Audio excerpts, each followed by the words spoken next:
dog to live, too cringe to die. It sounds like a Start the movie that session. would. It sounds like a movie that would be made by like millennials in 2024. Okay, that's it paid. Add me to the fucking channel. As with that drama out of the way, Paul, you can now see quotes. We welcome you all back to Twisted Fates, where we are on episode 40. Woo! Yay. We managed 40 sessions of this. We have managed. This 40 is more sessions sessions than every D&D game I've ever played combined. and we're still going. Hopefully, we'll see. Maybe. Yeah. It's not over. It never ends. I mean, I have an ending planned. It's just whether we get there or not, or whether you die again, Paul. You know. We can arrange right. that. Well, I should say Ewan can arrange that because he's already done it twice. I'm not going to deprive him of a hat trick. As recapping from what happened last time, we had a rather interesting session coming into the village of Aramba, the kind of new town, where the party got to meet Eidolon's parents. Or should I say Aiden's wow. parents? Don't say that. Little Aiden. Please stop. Where you guys got to have dinner with his mother and father, and that went okay, I think. I mean, Eidolon Good kind of got like disowned by the end of it, and he disowned his father by the end of it. But you did get good soup. I disowned him first. Thank you very much. You did disown him first. I want it on record. I did it first. You can't fire me. I quit. It You felt can't like- quit. You're my wife. It felt like adult children eating at a table with their like freshly divorced parents.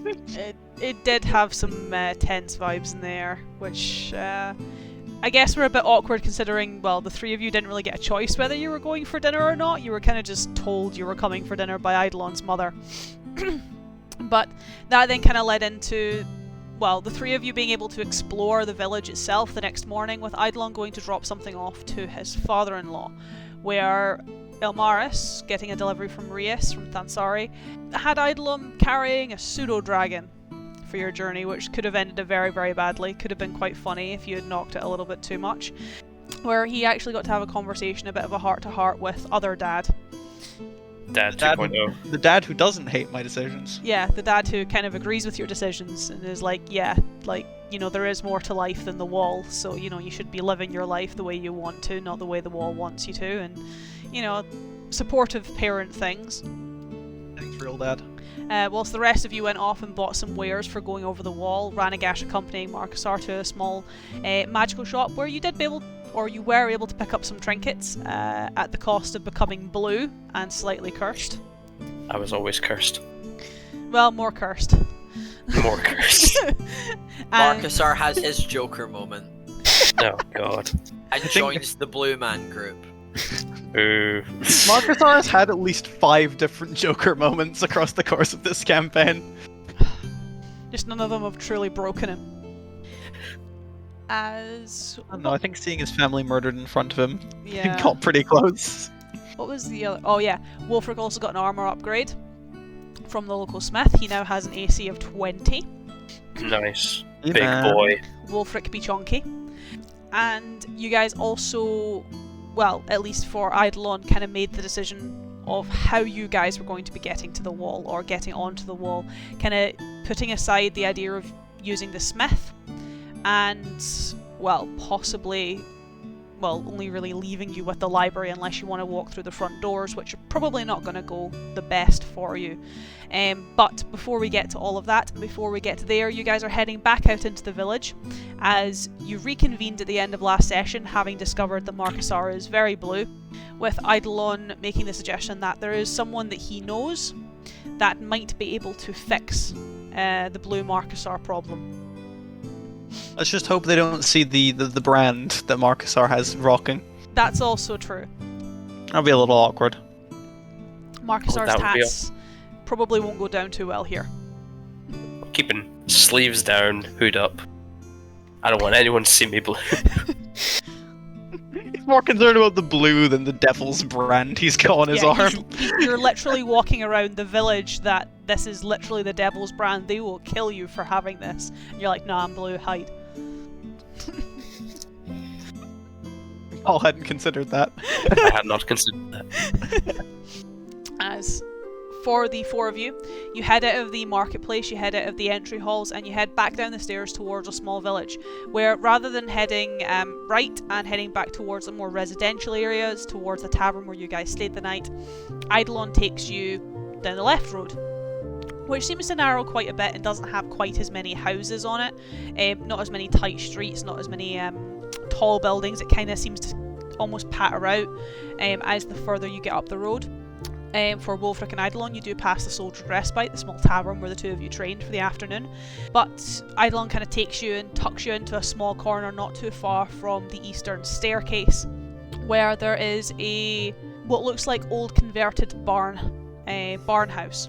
That kind of big, long building where the bottom seems to have been renovated and the top still seems to be residential, where it has been fashioned into what looks like a small chapel. Perhaps the only kind of religious imagery or symbolism you guys have ever seen on the wall. You don't really strike them as a very religious people, so it kind of sticks out when you turn the corner and find the iconography for quite a lot of the new gods, quite a lot of the new faith, these divines, displayed upon the buildings. Primarily and quite centrally, that of a golden sun that is not too dissimilar from the sun that brandishes upon Wolfric's axe. Sunlight! Sunlight! Yeah, I'll lead Marcusar up and knock on the door. Sort of gesturing to him that if he wants, he can take the hood down now. Or will his shame continue to consume him?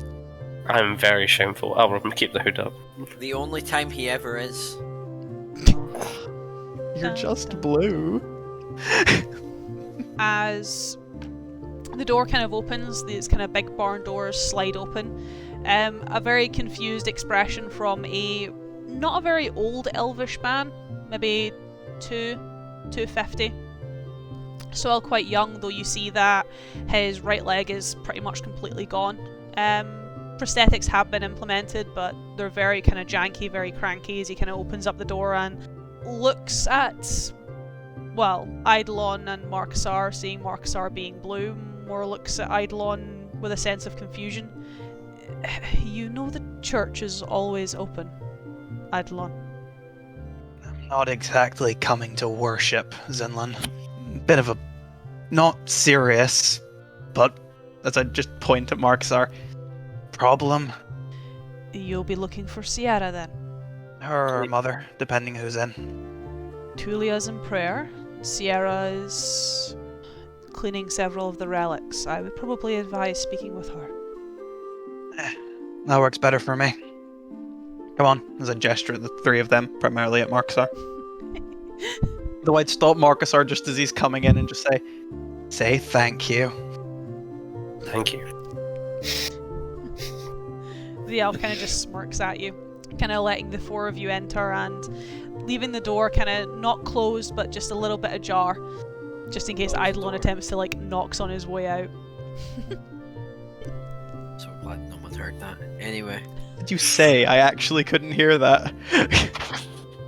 Said it was slightly ajar, and I thought it was a door. I just didn't acknowledge him. Ah, yes. I hate that joke. How Classic. do you turn a door into a jar? You open it slightly. Moving on, please. Moving on. As Please. the four of you enter into this relatively small chapel, it is very, I guess, handmade, very homemade, as I fucking flashbang myself again. You can tell whenever I go into a document because I just turn white. Every decoration is very thought out, very meticulously placed. Everything seems to be made from wood or wrapping or stone, something that can be easily accessible and handcrafted rather than bought in. There isn't a lot of gold embellishments, there's not a lot of silver, jewels, gems, everything is very plain.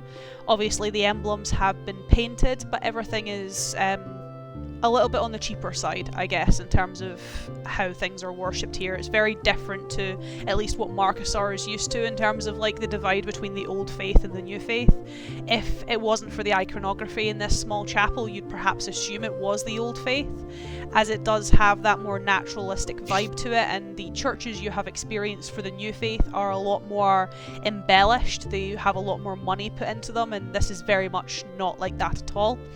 As you kind of take into these small, or Eidolon takes you towards these small alcoves where several pedestals and several tributes have been laid out to several deities, to several gods, and kind of picking several of the statues up, giving them a dust, giving them a polish, and setting them back down into place, or fixing flowers, just kind of going round and maintaining, I guess, the cleanliness of the chapel, is quite a young half-elf elf. You're not too sure. She does bear some more human features, but is very much more pointed ears, pointed features. There might be some human in there somewhere, but she's definitely more on the elvish side. Very tan skin and this kind of almost dusty red hair that's been pulled back into a ponytail. Wearing very similar garb to Eidolon, though again not broken or disjointed. She has very full plate, she has very full armour, nothing's broken or missing. As kind of seeing, well, Eidolon come up, she kind of starts putting stuff down, putting stuff away, making sure nothing falls, but it's quite hasty in her movements as she comes over and, well, gives Eidolon a hug. I don't know if it would annoy Marcusar or not, but this is like a proper reciprocated hug. This isn't just an awkward pat on the back like what I gave him before. What happened to the cold, unfeeling Eidolon we knew and loved? You met his friends. Are we not friends? As more of mid-hug, it would just be the, well, long time no see, Sierra. You're telling me you died and then disappeared? Occupational hazard. Well, you don't usually come back after we die. Yes, we're getting to you, Marcusar. It's a long story.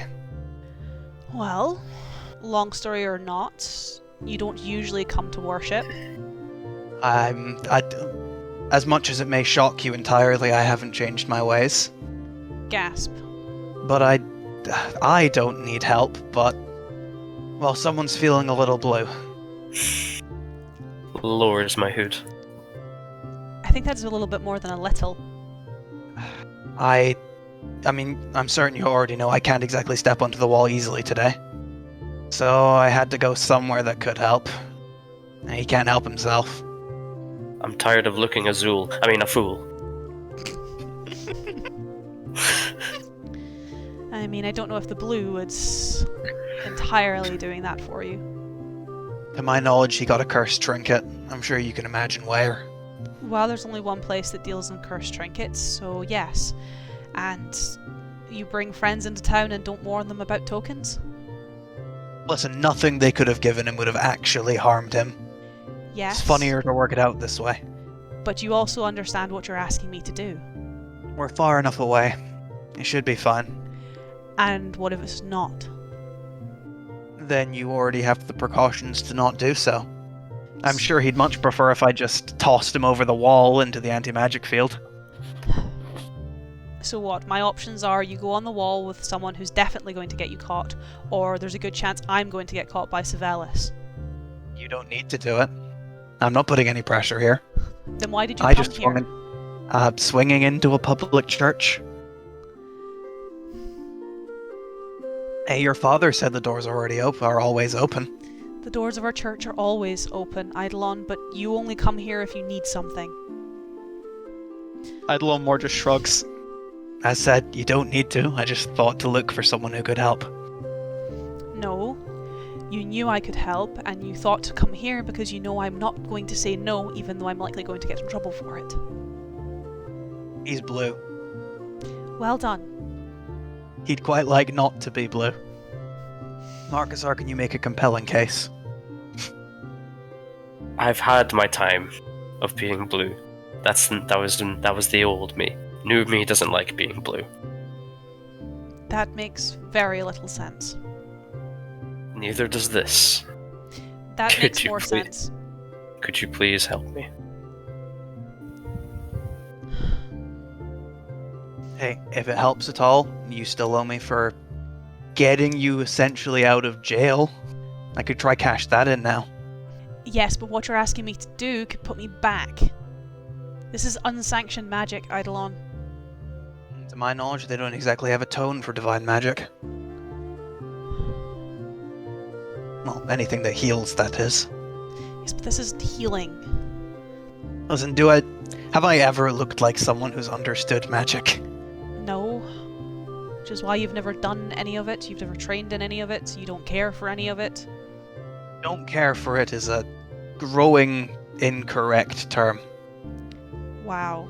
It's almost like, my studies into the arcane and my studies into, magic in general, as well as a few of the other Watchmen, weren't all wasted efforts and wasted time, and we should have just been spending more time sparring and working on our physique. That is paraphrasing and you know it. My memory must be rusty. I don't have the time to test it. Yes, but you do have the time to come here and ask me to make someone not blue. Hey, if you want to help, help. If you don't want to help, just turn us away. He can stay blue. No, It doesn't do not bother turn us me. away.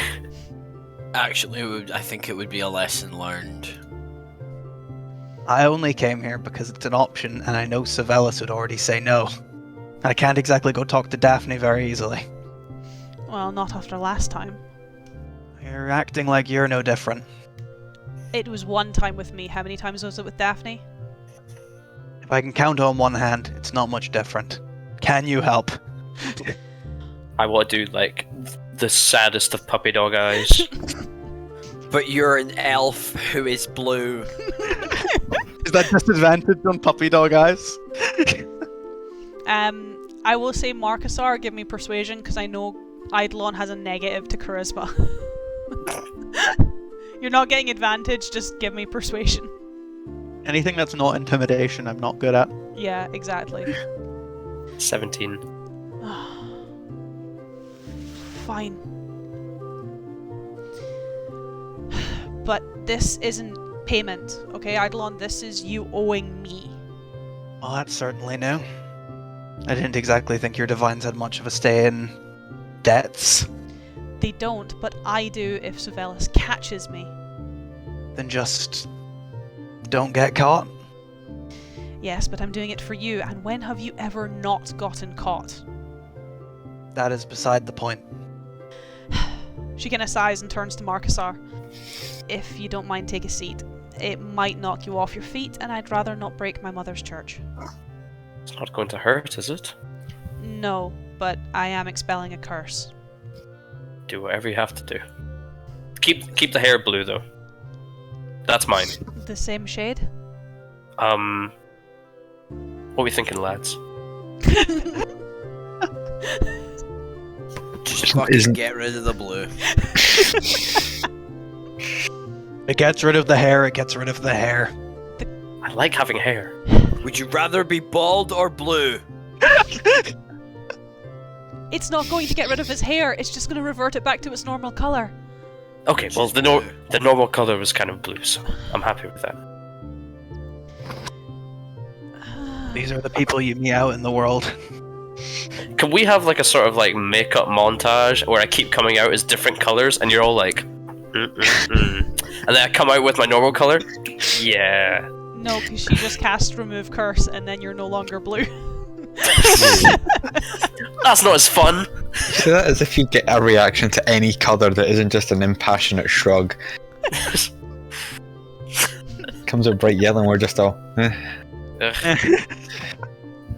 He comes out as normal, and because it's Marcusar, we're still just like, Wolfric's like been turned away eating a doggy bag. He's not even been paying attention. He's just like, their sandwich is pretty good. As yes, you kind of go down and sit on one of the pews. She kind of comes over, sets a hand on your shoulders. You kind of watch as her armor almost glows, centering from a sun that sits on her chest, and you do almost feel a pulse, almost as if something is being expelled from you, where it does almost cause the pew to shudder, but you are no longer blue anymore. You're back to normal Marcusar, with no adverse effects. Is my like I pull my hair Aside from down? Is being it still Marcus kind of Arm. bluish? It does have that kind of silvery blue tone through it. Thank you so much. Okay, so problem solved. You're not blue anymore. Was this really worth it, Marcusar? Absolutely. Well, it better be, because I might be dead. What? Just for changing me back to a normal color? It's unsanctioned magic, and I've been caught 2 or 3 times using it before. Isn't that right, Eidolon? Well, should we Else wouldn't kill you. boost before you get caught then? Look, I'm already on the razor blades, considering Eidolon is in my church, and I have not arrested him yet, but technically it's not my authority whilst he's not on the wall. But I should really report this. I'm not going to, because then I just stab myself, but I should really report this. So we should boost. In short, yes. We'll let ourselves out. We'll be seeing ourselves out, lads. I'll sort of let the 3 of them leave first. You coming, Eidolon? Just give me a second. Thank you for fixing him. Yes, thank you so much. As much as he can be fixed. You're welcome. You can't fix what's been broken too long. If it, It's Marcusar. You need a new can't model. fix stupid. As more just when the 3 of them are essentially going to leave, I'd more just turn around. Listen, jokes, anything aside, how has the wall been? On edge. I only actually am here because I have my religious duties as well as my duties to the wall. If I didn't have those, I would be shut up there like everyone else. The only people who are allowed to leave are the defense. Sounds about right. Eidolon, when you left, I mean, the whole situation wasn't great either, but with you just running off, Azariah got really worried. I'm fully well aware, but if I had been saddled with anybody that she would have saddled me with, then suffice to say I wouldn't have learned anything and I'd be far from dead right now. I'm not saying it was a good decision, I'm not saying it was right for any of you to be stuck like you are now, but unintentionally it's led to the only path that's actually going to put an end to this. That might be the case, but I know. Have you seen Eleanor or Iris recently? I know Eleanor's back on the wall. Her and Quinaris went on a scouting mission nearly maybe 4 or 5 months ago. Now that they're back, they are back in lockdown with the rest of the Watchmen. Alright. Iris, no one's seen her in months. That's a problem. Aster's been pulling his hair out trying to find her. He has enough reason to be worried as is. Firstly, his son goes missing after murdering people, and now his daughter's gone too. Yes. Whether she's out in the village or elsewise, I don't know. She has always had an aptitude for climbing the walls, and, well, she's of the Vanril. She knows all the ins and outs of the mountains. No, I have a decent idea what's going on. So, if you head up to the barracks later tonight, I'll probably end up seeing you there.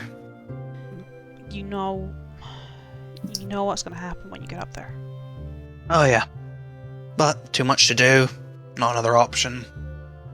Steady rock slide of collateral events. I can't stop you. And as far as anyone's concerned, I haven't seen you. Obviously. Just be careful, okay? Maybe. I've missed you, Sierra. It is good to see you, Eidolon. It's tough luck, but at least the people at home still aren't half bad. If worst comes to worst, I'll see you later, as I'll just wave and head for the door. Is she kind of like almost... You can hear her kind of almost tripping over one of the corners as she kind of runs up and gives you another hug. You're not waving at me to say goodbye. Just want to make this as easy as possible. You can wave at me when they're after your head. Right now, I'm getting a hug. As she kind of squeezes tighter. Fine, if you're demanding a hug, I'm giving a hug. Well, that's just abusing my rights as a hug person.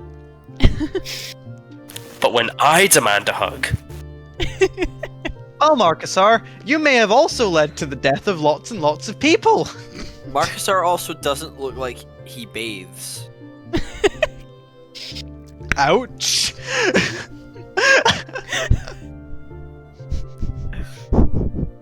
Sorry, that was mean. Paul looks but offended. deserved. I was like, is Paul fucking pissed at me? No, I probably like Marcusar's the type who would bathe, but he uses like those he's very wary of what he uses on his body. natural. Yeah, everything's like all natural Yeah. butters and essences. I have noticed. Yeah, you, so you're- it usually you're still sinks. You and I've noticed you're really good at dealing out roasts, but sometimes you get way too self-conscious if you've actually said something to offend someone. It's like, I have the filter to know what is a good roast, but I don't have the filter to know if I've gone too far. Because you've done it with me many times. Where He you've spent so apologized long after a really good Thinking insult. if he spent so long considering whether he could, he never stopped to think whether he should. As Eidolon rejoins the three of you outside of the chapel. Marcusar, are you feeling colored? I'm feeling better, less self-conscious. I will have my hood down, stuff like that. Sleeves are still rolled down though. Just yeah.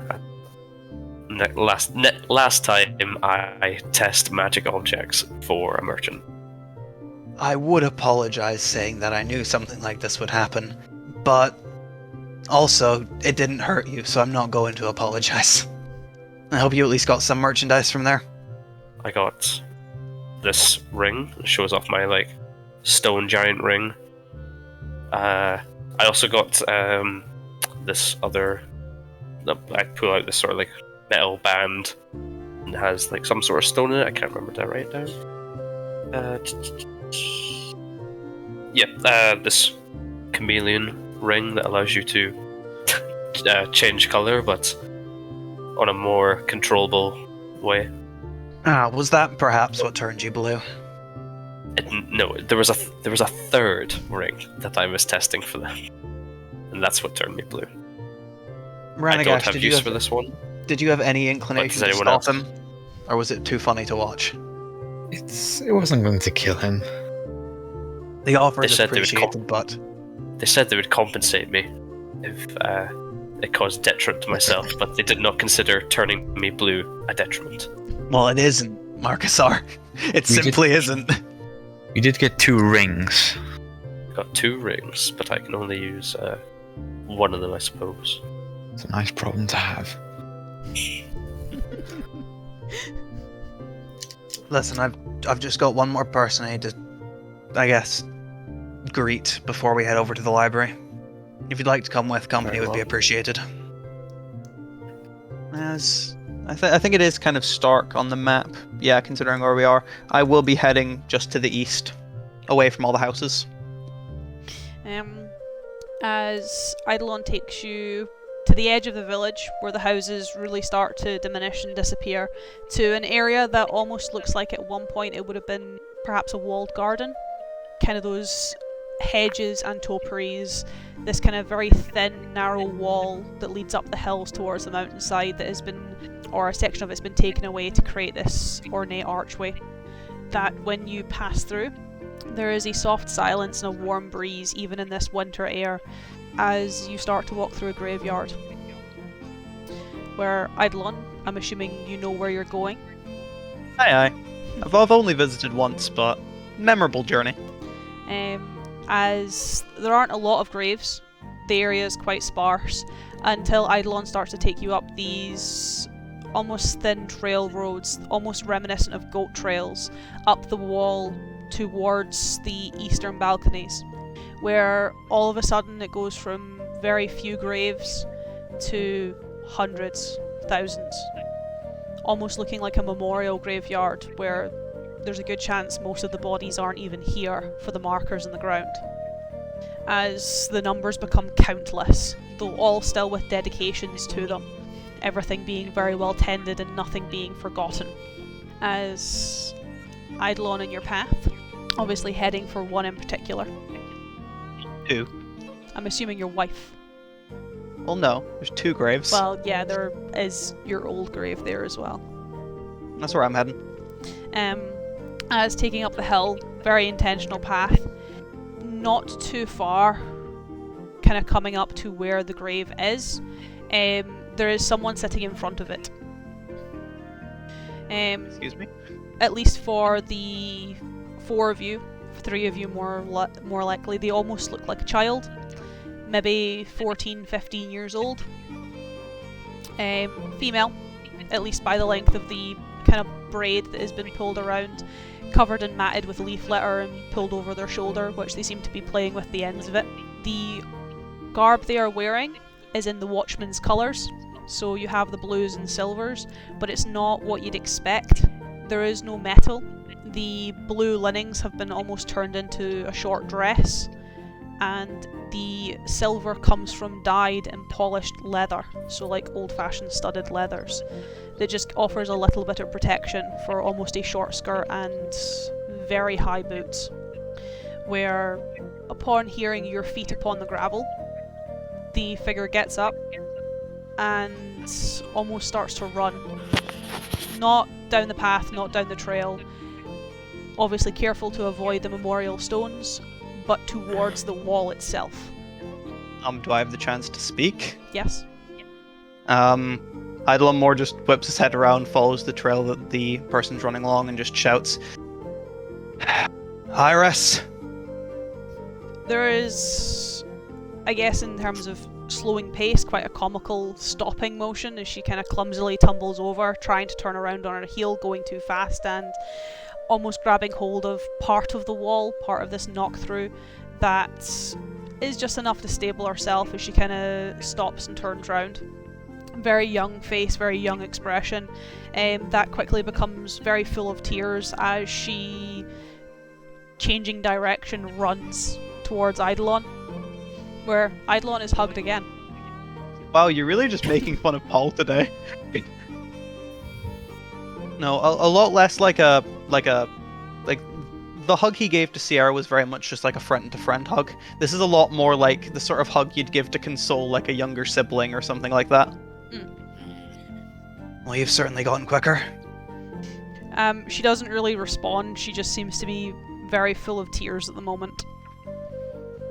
As I'd more look up the 3 of them. Well, we have one less person to look for. And who is this? This? Jinx? As I'd more lead Iris over to like maybe like a branch, like a tree stub or something, just to sit down. And just as it's moving, this is Iris. I guess a full name would help a bit more. It's Iris Vivine. Hello. Nice to meet you. She kind of takes herself off of Eidolon and sits down, kind of sniffing, puts up a small hand. Hi. You've had the town ragged looking for you. Well, I didn't want to be found. Yeah, that's fair. Sorry for putting you into this position. It's okay, I thought you were someone else. I know what's going on, Iris. What do you mean? Me and these 3 are hunting Gairdra. Oh, We found his notes. okay. Okay. I'm heading up to the wall soon, and I do need to know what he has on you. I know that's probably not an easy question, but Azariah will ask. I need to be able to be honest. It's silly. I know I shouldn't, but I know if anyone found out, I get in trouble.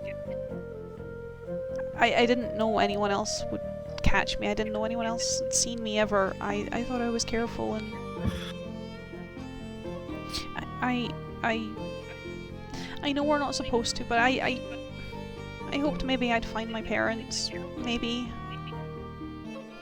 Gairdra, he caught me leaving the barracks. He caught me going down, and he seen the times I would sneak into the Vanral. Is that all he's holding on you? I know it's silly. I'd more just donk.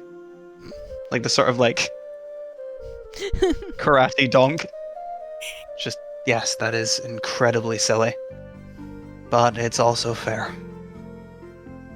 Is that why you've been avoiding staying on the wall for much time? No, I just... Since you and Faye, It's okay. That's enough. It's not gonna get easier for a long time, but I can at least guarantee that everything with Gairdra should be over soon.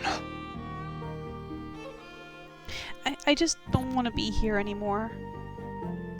I don't want to do these things anymore, and I'd say I want to go home, but I know I don't have one.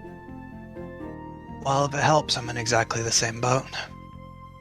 There's not much I can say, but if there's anywhere you do feel you can go, then I can have Azariah let you. I don't know where I would go. I don't know anything else. I don't have anything left in the Vanneral, and I would have... Hey, take it from me. Just being a traveler, it didn't go that badly. I just don't know if I could leave. I'd still be leaving... I'd still be leaving people behind. Listen, it's very difficult for me to give advice on this sort of thing, mainly because I'm not very experienced in this sort of thing. I left very suddenly. This is clearly something you've been considering for a long time, but I just hope that in the course of the next few days the decision can at least be a little bit easier. And she kind of sits, almost sobbing ever so slightly as she kind of drops her head into her hands. Very much, I guess, lacking in terms of words. I mean, that's fair. I don't have much to say either. Eidolon's not the best at giving advice. Yeah, that's probably right. Thanks, Ewan, for pointing out the obvious. You're welcome. I don't know what the three of them are doing. I think Matthew's facial expression sums up him about right. I don't think Mark's are. He's feeling very comfortable with the whole situation. I guess he's kind of like worried for the kid, but also like, I don't know. Seems like a very personal thing that's happening right now. I guess I'd leave it for a few seconds, but eventually Eidolon would just speak up again. If it's the wall that's getting to you, or if it's Gairdra, I'm not back for long, but I want to make sure whilst I'm back I can change some things. If you don't want to leave, I'll try my best to make sure this place can be as comfortable as it can be. Just a lot to do over the course of about 3 days. I don't know what I want to do. I don't know anyone else. And I don't want to leave, but I do want to leave. I just... Well, I guess the most I can offer you is the option. And that's what I'll try to do. Sorry if that's not enough. She does break down into tears again. Small child crying. There's not much else that can be done. As two other grown adults and Marcusar stand at the side. Hey! I mean, it's kind of the thing of, like, Marksar, you're obviously 30, but as an elf, you still have that very young appearance. Like, she is an elf, she is a full-blooded elf, most likely a wood elf by the kind of tan of her skin, but she looks even younger than you. Damn. I really do be a baby. This is just adding a little more fuel to the fire. Been like this for quite a while. And she kind of looks up, wipes away her eyes, or wipes away the tears. What fuel to what fire? Should we tell her what our plans are? I mean... Yes. To cut a long story short, for things that I am not completely in the know of and Eidolon understands better, we are going to kill Gairdra. Eidolon left the wall to do that. I know he's not the same as he was. I know that. The watchmen know that. I know that he... I know he deserves it. No, it's not really Gerdra that's the problem for you, is it? It's not that important. Listen, anything right now is important, Iris. I just wish none of this happened. I wish my brother was still my brother, and I wish you and Faye were still here. I wish Faye was still here. I wish things could go back to normal. It's tough, but this is just the normal now. It's just living with it. It's the reason I'm back. Because I know the normal won't have been easy for any of you. I want to try and mend that mistake. And I know mending that mistake won't bring people back, it won't bring Faye back, but I want all of you to actually be able to live again. We take no pleasure in what must be done. It is simply done. I should get back. Eidolon, I can't do it It's anymore. okay. Want me to say anything to Ramira for you? No. Alright, just try find somewhere where you can just, if it's on the wall or not, just that. And she kind of gets up from the logs, hugs Eidolon again, very much full tears, is almost quite incomprehensible through a lot of crying. You can almost hear her apologise before she pushes off of you and runs down the gravel path. That sounds about right. Well, that's not gonna get any easier. Lying certainly doesn't. Well, we should be on our way. It's not what I expected, but You have to sugarcoat the truth for children. she is scarcely a child. She's what, 99? Yeah. I take it. Who was her brother? Gerdra. Then my sugarcoating was necessary. They're the two Vafines on the wall at current time. Well, except Aster. Like I said, I sugarcoat out of kindness. Gerdra's not her problem. It's nothing about it being her problem. No, what I mean is how the wall is treating the people is her problem. Exactly. But regardless of whether Gerdra is her problem or not, I did not want her to know that I will take immense pleasure in ripping the life from her brother. If it helps at all, it's only adopted brother. I gathered. Come on, we should be off. Yes. We should.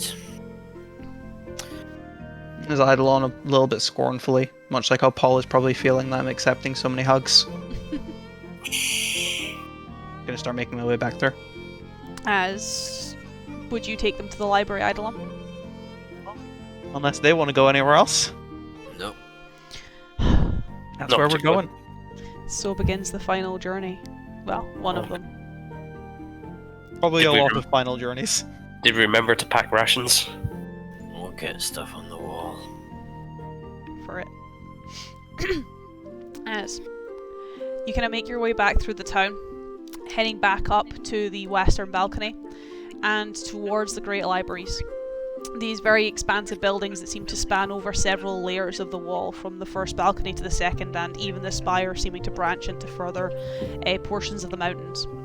Here, the wall seems to be in a little bit more of a state of disrepair, as quite a lot of the library is covered between the mountainside and rubble and debris, possibly from disrepair and decay, possibly from the attack nearly 3 centuries ago.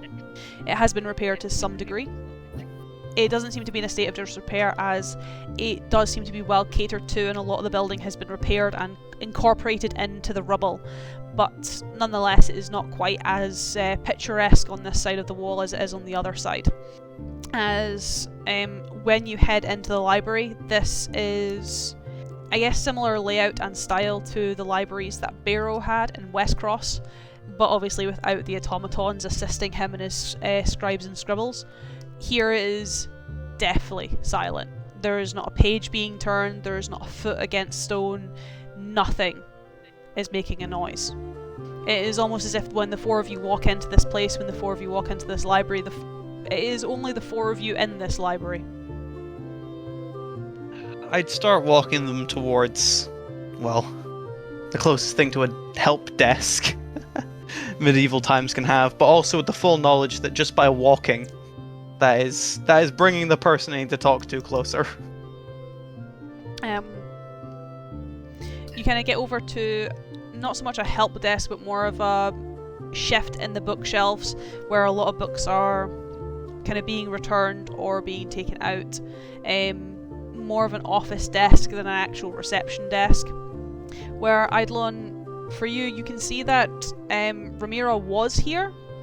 You can see quite clearly her lunch is on the desk. Meal deal. Better be no fucking mayo.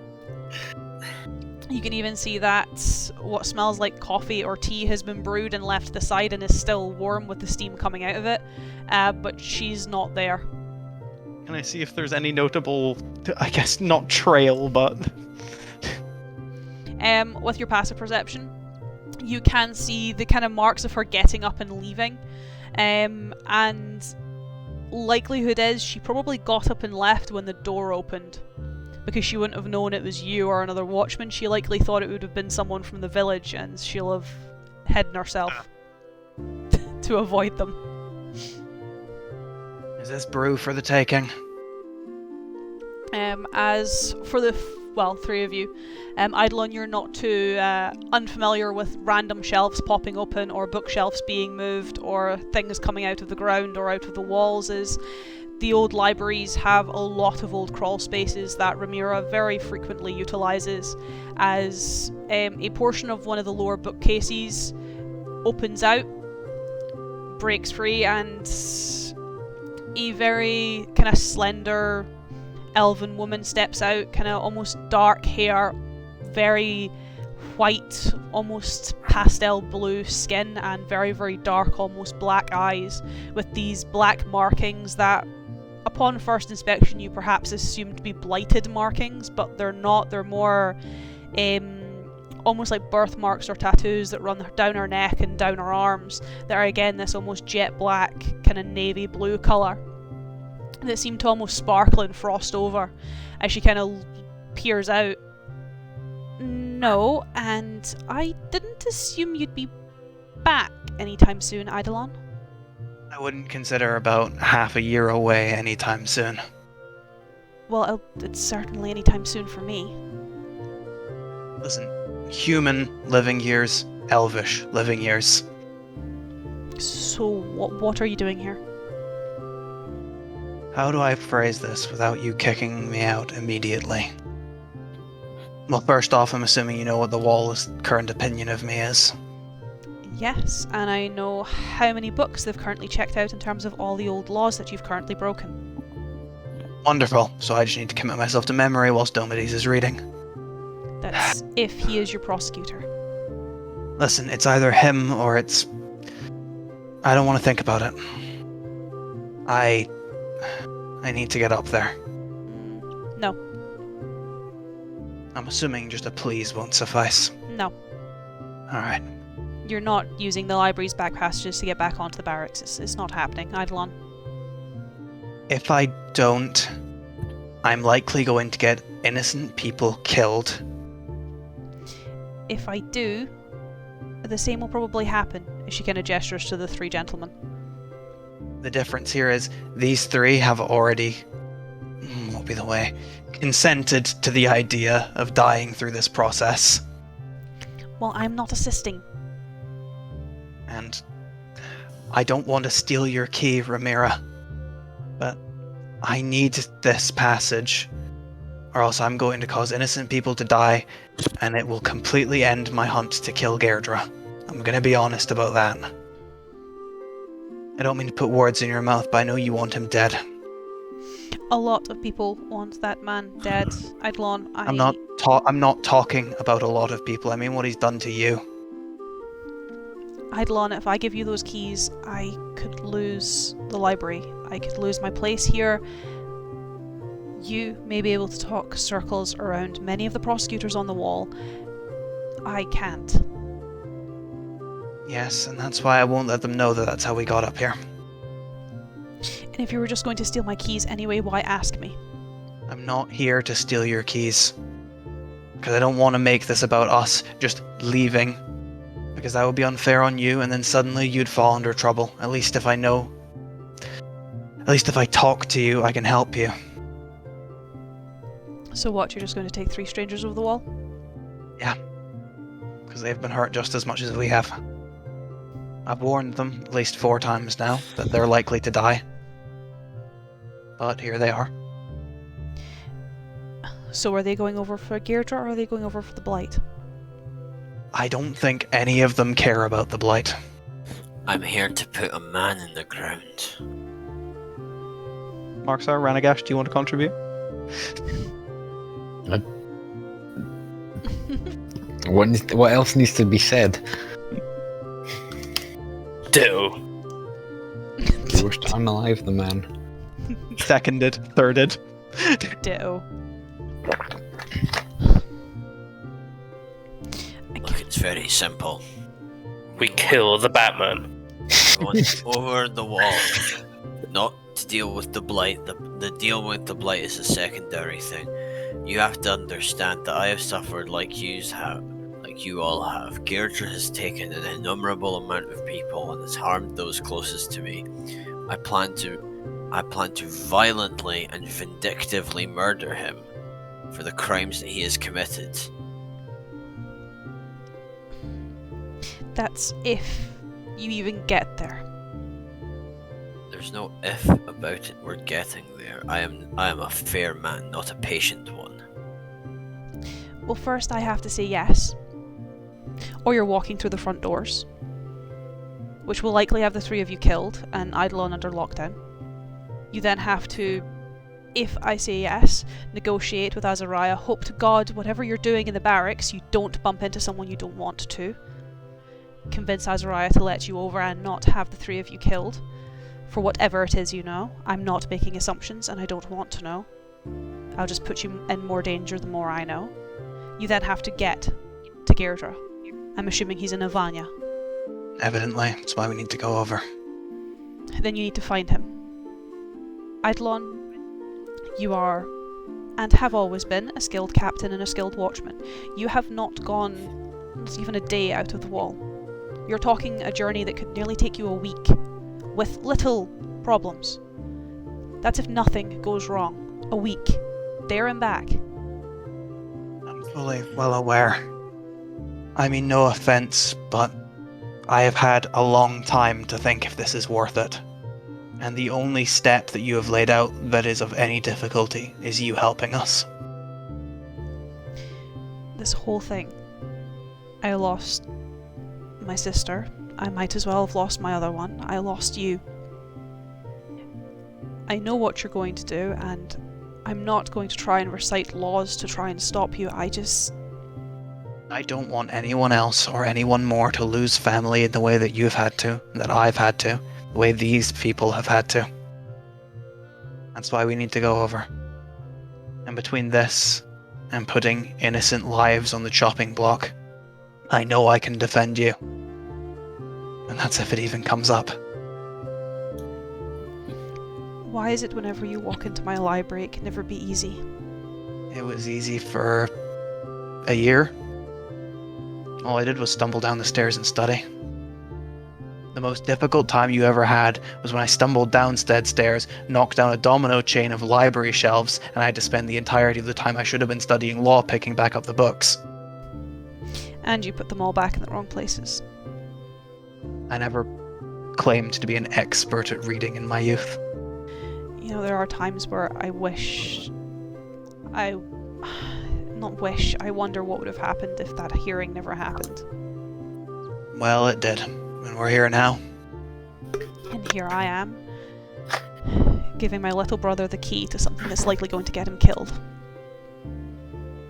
Listen, I have someone who has sworn to multiple people to not let me die, so Hey, I'm not doing it alone. That's new. It's refreshing, even if they are strangers. Oh yeah, this is Wolfric Marksar Ranagash. Hello. Ramira. You still know the way? Closest thing. I traveled it for a year. As long as you didn't move the bookshelf that you've got in front of it. No, I can't move that one. Then yeah, I know where I'm going. Still the same book? Yeah. When you open it, leave the key on this side. I can do that. And she kind of takes a set of iron keys from a ring and takes off one of them and slides it over the desk towards Eidolon. And she kind of smiles. And were you going to say that I'm the closest thing you have to a sister? No, I don't know why you're putting words in my mouth. Closest thing. I promise next time, once I'm back over from doing this, I'll come to actually read next time. Well, the library's been lonely since you left. I'll see you in a week or two. As I'll take the key. And she kind of sits down. Very long, very loud sigh was the three of you kind of follow Eidolon away from the desk. As then all of a sudden you just hear her blow as she blows away the steam on her tea and takes a sip. You know, the sort of perks of being a winter Eladrin, you don't need to wait for your tea to cool down. No, just... And then chilly Yeah. tea. I'd lead them through the library, probably back into some of the darker, sort of very less used, much older looking quadrant of the library. Going up to this very, it doesn't look any different from the rest of the bookshelves, but Eidolon would approach one that's just sort of in between quite a few, kind of near a corner, but not close enough to one that it sort of like juts out or like slits out. As he'd go down to one of like the lower sort of bookshelves, pulls a book out, and the shelf very traditionally just sort of swings open to reveal a more traditionally clunky wooden door with a very traditional iron lock. Does that sound all about where I am? As Eidolon would just take the key, unlock the door, and then essentially put the key inside the pages of the book that is used to open the shelf. As I turn back to the three of them, and it's just, well, this is the last chance. Let's Alright. go. I already know what the answer would be, but if any of you do have cold feet, places I to wear go back sandals, to. they're always cold. If you have places you want to go back to, chances you don't want to potentially ruin with this. This is the last chance. This door will be locked behind us. If there are any quests or side missions you would like to complete before moving on to this point, please do so now, as you may not be able to return. May not be able This to is return. this is literally the fucking pop-up at the end of Fallout New Vegas. Make sure all your weapons and armor are upgraded. We're even going onto a wall. Mm-hmm. Oh shit, it's the Battle of Hoover Dam. There's much less battle, and it's more just Hoover Dam. Did we quick, guys, remind me, did we remember to ally with the Enclave? No, we- fuck did we that. Did we get the remnants back? I didn't collect all the Gwent cards.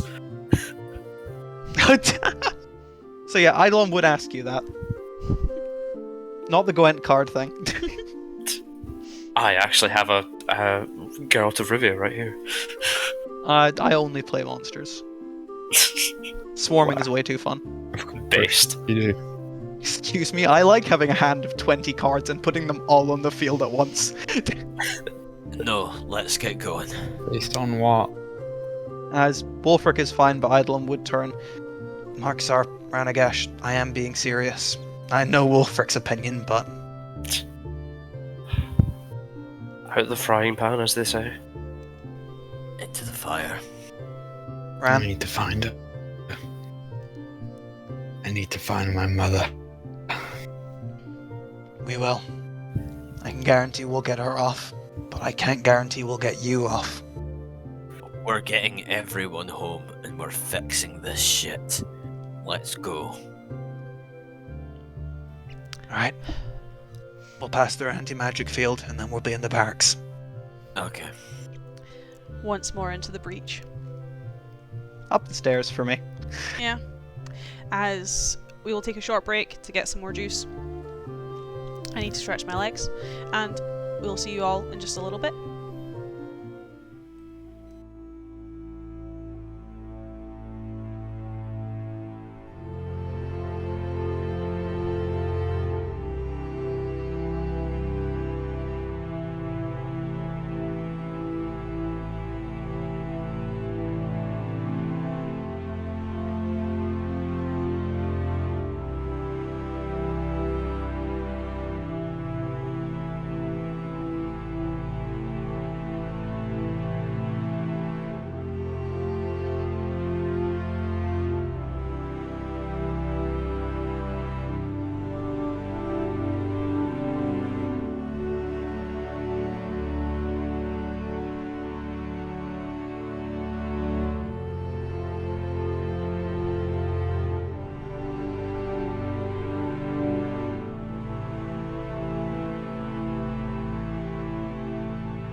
as we come back from break and there is silence amongst my boys. Always strange when you guys do that. It kind of unnerves me, I'm not gonna lie. That's fine. We'll go back to talking bullshit during the break. I kind of Would you rather- prefer bullshit to like coming back and it's just radio static. Do you want Paul to continue what he was saying before? No one, Yeah, no so- one gets to hear that ever. That's for me and Paul's DMs only. Just makes it sound incredibly suggestive. There will be some interesting comments on this video, I feel. One day.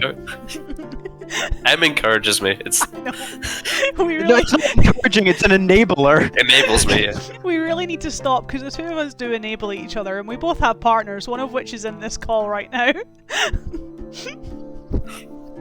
Better watch yourself, I'm Craig. also just not comfortable with this happening, and That's I also believe true. again. We should just all just simultaneously break out into like a Fly Me to the Moon cover. For no exact reason. Now that you've said we should do it, you've ruined the surprise. Yeah. To be fair, when I randomly edit the videos and the four of you, or even myself, just randomly break out into song in the background, it is quite funny when that happens. When we're all thinking of a song, so just randomly start singing the lyrics, it's great. When does that happen? Well, what times has that happened? Like, 'cause I can't recall any. The first big one was during the break where you and Paul started breaking out into Chug Jug. Oh, that was ages ago. That was months ago. That was That the song's first not time it funny happened. anymore. It never was.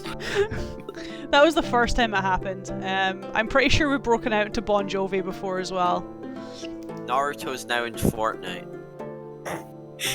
Great. I'm still refusing to believe you. I know you're correct, but I'm still refusing to believe you.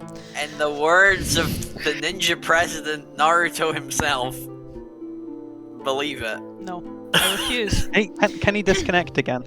No, he did. He can't. He doesn't disconnect anymore. Oh well, there. See? He did. You just have to ask him nicely. Comedy! Healing the world with comedy. As for the four of you jumping back from break and jumping back to D&D before we go on some other form of tirade that lasts the rest of tonight, we'll have the four of you just before our break entering onto the wall itself. Where for Wolfric this will probably get quite uncomfortable because you're quite broad-shouldered. The passages and staircases you guys end up traversing in order to get into the upper walls, it's a lot of very narrow spaces, a lot of very cramped spaces. Think old castle stairs, those very, very narrow ends on the spiral staircases going up that just never seem to end. For the majority of it as well, you're travelling in pretty much darkness. There is a dim light occasionally through arrow slits or through broken walls, but for the majority of it, you're kind of relying on Eidolon to lead you up. Thankfully, it's a very linear path. If it wasn't, you'd probably get lost in the walls and probably get lost forever. Don't starve like Steve. We don't talk about Steve. As when you do eventually actually get to see light, it is not daylight, it is candlelight. As Eidolon, knowing these paths quite well, you know that you'll come out into the old palace barracks in the, I guess, basement level where they would essentially keep all of your extra equipment, all of your rations, all of the, I guess, extra supplies for new recruits, as well as the older stuff of recruits who have either passed or in a happier light gotten married and moved into the guest quarters. That's about right. As at least when you come up, pushing away several of the barrels and opening up the passage into this very wide space, thankfully, at least for just now, the four of you appear to be alone, at least in this big, long, open space, though it is not necessarily meaning that you are alone on the wall, as you can hear a lot of noise on the floors above you. Even to the point where at certain points in the ceiling, obviously the insulation's not as great, you can even see dust falling from the ceiling, where people are trotting and walking upon wooden panels above it. Moving around here without getting seen is going to be very, very difficult indeed. Okay. I didn't really have a plan when we got here, if I'm being frankly honest. My plan sort of ends with us getting here. That's probably not what they wanted to hear, Craig.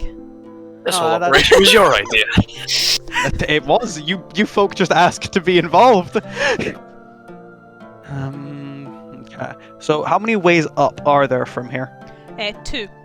There is a, I guess, more proper set of staircases that would lead you into the main corridors, into the main halls, and then there is what would have been the old servants' quarters, which will take you not onto the ground floor, it will take you to the first floor to where most of the bunkhouses and bedrooms are. Okay. I'll turn around to the party. Okay, we've got 2 ways to go from here. First one, which I wouldn't recommend, is just walking straight out into the barracks. The other, we can pop up where people sleep. Which means by the time of day there should be little people there, and at least we won't be out in public immediately. That sounds good. Could we We'd be able like to to maybe avoid people. disguise Well- ourselves with stuff in the bunkhouses? We could. Well, Ranagash would stand out immediately. There's only one half-orc family on the wall, and considering the only watchman is female, I don't think Ranagash can pose that way. And Marcusar, blue hair isn't exactly the most common. It's better than blue skin. Oh, really bringing that up now. Wolfric would probably get a few odd looks, but he could pass. He'd just look like a member of the defense. Okay. Also, don't you guys have... Wait, can we cast magic on the wall? No. Oh, there goes my suggestion out the window, never mind. I mean, you can, it's just then someone will know where exactly we are. Okay, that's... My axe glows. I feel like that's probably another giveaway. Is it divine magic? My axe is divine. Then at the Yes. very least, the glowing is the only problem. Alright, we'll head to the bunkhouses either way, no point standing around here. To the Luckily. bunkhouse. Luckily, we're only looking for one person and then we're free to get caught. And where might they be? Somewhere up there, as he just point up. How far is up above us? Like, Um, how much does it still tower above us? Well, we're you're under- we're inside under- at the moment. You don't know how. Oh, You don't know Oh. how tall you are. You locked up a lot of stairs, so you reckon you're going to be pretty high up. You don't know how far off the ground you are. You don't know what your altitude is, and you don't know how much more wall there is above you. My knees are like knives. Also, I don't know if any of you three are scared of heights. It's a giant fucking wall. Yes, which we'll be looking over constantly. I suppose we'll find out when we get We to were the top. aware it was a giant fucking wall. As Yes, long as I but- don't, Yes, sorry, Matthew? as long as I don't fall, I'll be fine. We'll get to that. That kind of tends to be how walls work. I'm going to do that whole thing where you push someone and then you grab them to be like, oh, you almost fell. Oh, I so don't Ranagash. have Marcus is just a strength cunt for then. that. Yep. So we push Marcusar over the wall first. I would probably say, like, I'm saying, like, I lived in the forest of Hilden. There's probably some tall trees that I definitely climbed. But I doubt they're as tall as this wall. Yeah, like, put it this way, the trees you climbed in Halden, they were maybe a quarter of the size of the trees you saw in Maiar. Yeah. The third kind of break, so you had like the first balcony, the second balcony, the third balcony of the wall with the rest of it still towering above it was just over the tops of the trees of Maiar. Okay. I've That's climbed fucking hard. mountains before, I'm fine. Yeah, I mean, we are going to have to work out how to get you three down. We don't exactly have anything for that. We usually just run down. But, Like, vertically? yes, that's what we're trained to do. We Have you not run, Have you not seen Eidolon just run up surfaces? we run Yes, down, and then But we I didn't vault. think I didn't think then we that's roll. how everyone did it. I thought he was just weird. I mean, I can brag and say I'm exceptionally good at it, but everybody does do that. Could we perhaps fashion parachutes? Actually, parachutes don't exist. Could we perhaps fashion a device that could catch the air as we jumped off the wall? Fucking paraglider from Breath of the Wild. Yeah. Marcusar, Yes. can't you summon giant birds? Isn't that something we've seen you do? They just fly the eagles into Ilvania. It's about the journey, guys. Sure, I could get us there that the quicker, but then reference we you're wouldn't making, learn Ewan? anything. No, I'm just like. That was. You sounded very weird there for a second, Eidolon.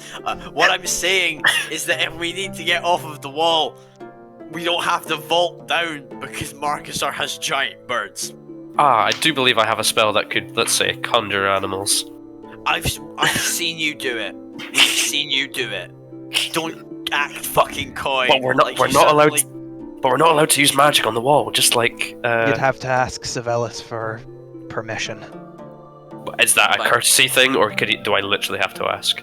It's a courtesy thing, because if you didn't, you'd likely get counterspelled from about a mile off. Wolfric will start up his magic, and then after about 9 minutes and like 30 seconds, he will dive off the side of the wall, and then emerge 30 seconds later on the back of a dragon. Does as not he look. casts Find Greater Steed to summon a dragonelle. Oh no. I'm about to take damage. Wolfric looks very spectacular. He looks very great. Then all of a sudden you hear a crackling noise. I don't like that. The giant magic on the wall. the giant suspended crystal that the three of you saw from the beacon I'm gonna seems fucking murder this guy with my bare hands. seems to I start think that's a counterspell. seems to start fizzing and reacting, where a bolt of lightning seems to jump from the tower and strike the heart of poor draconic Snapdragon. As it's dispelled. That seems a bit OP, but okay. Okay, because when we're leaving the wall, I presume that it'll be like, okay, cool, welcome to the wall. We'll figure it out. We'll If get we in end- your good graces. You Yeah. can summon giant birds. Ranagash, can you give me a perception check? Oh, this will be fun. Does my passive cover this? Everyone's passive bar Ranagash's covers it, so hence I'm only asking Matthew. Damn! Imagine having to. Nope. Nice, Ranagash, you're completely oblivious. as usual. Who knows what the reason is this time? You're just not very perceptive, apparently. His mind's elsewhere. He's thinking about giant birds. It's his happy place. I'm in my mind palace again. As the four of you obviously try to start navigating this cellar, this basement, kind of discussing your plans for obviously getting over the wall and just getting on top of it as well, seeing what's going to happen there. Eidolon, Wolfric, Marcusar, you can hear very, very heavy footsteps. They kind of move along the corridor, they stop, then move along the corridor again, and start to come down the stairs behind you guys. Is there anywhere we can hide? There's stuff you can hide behind, like this is like a supply room essentially, so there are big crates, there are Have we not bedrolls, reached the mattresses. entrance to the bunkhouse yet, I presume? Okay. You guys were walking and talking. Scatter! And then Marcusar's gonna like dive behind some box. Maybe there's like a blanket I can throw over me. Is anyone else hiding? What? I'm I'll gonna lift wait my for one blanket. of the. Come on, guys, we're gonna get I'm going. gonna wait for one of the two level-headed party members to do something. Ewan, are you doing anything? We can convince them that we're meant to be here. It'll be fine. Listen, Wolfbrick. Nobody who could come down here wearing boots that heavy is going to end well for us. Can we not just... Come on, guys, what are you doing? They're almost here. Marcusar. Shut it. Well, Marcusar's hiding. No, there's not much point hiding, I don't think. Eidolon's perception levels aren't unnatural on the wall, so We've been heard, is what you're saying. either they're coming down for supplies or, well, no, the boots walked intentionally. They heard someone down here. They'll be looking. Okay. Marcusar, give me stealth. Let me just stand out here in the open. Unless you can attempt to keep up and I'll get to the bunkhouse. How bad do you have to hide that I can still fucking see you? Okay, running, Wolfric? Yes. Right, Well- we're running. We are running, and we're running now. Run. Follow me. Don't care about making noise. We'll get through the entrance and we'll slam the door behind us. So Run. 3 of you roll me initiative. Marcusar, roll me with disadvantage. Great. Do we give ourselves any benefits by dashing at all? No. Cool, so just initiative. Do I? No, I don't think it's worth. 9. 16, not bad. If it helps at all, I would key point dash. I'm making sure I'm keeping up a speed.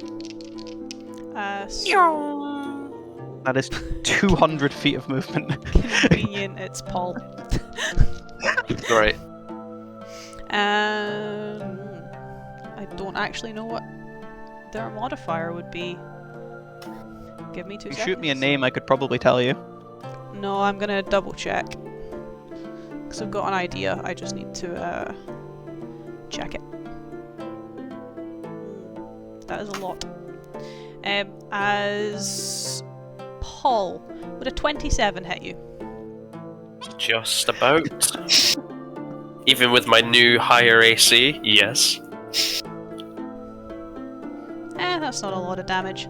You take 10 points of piercing damage. Cool. Just hope it was an arrow. Not quite.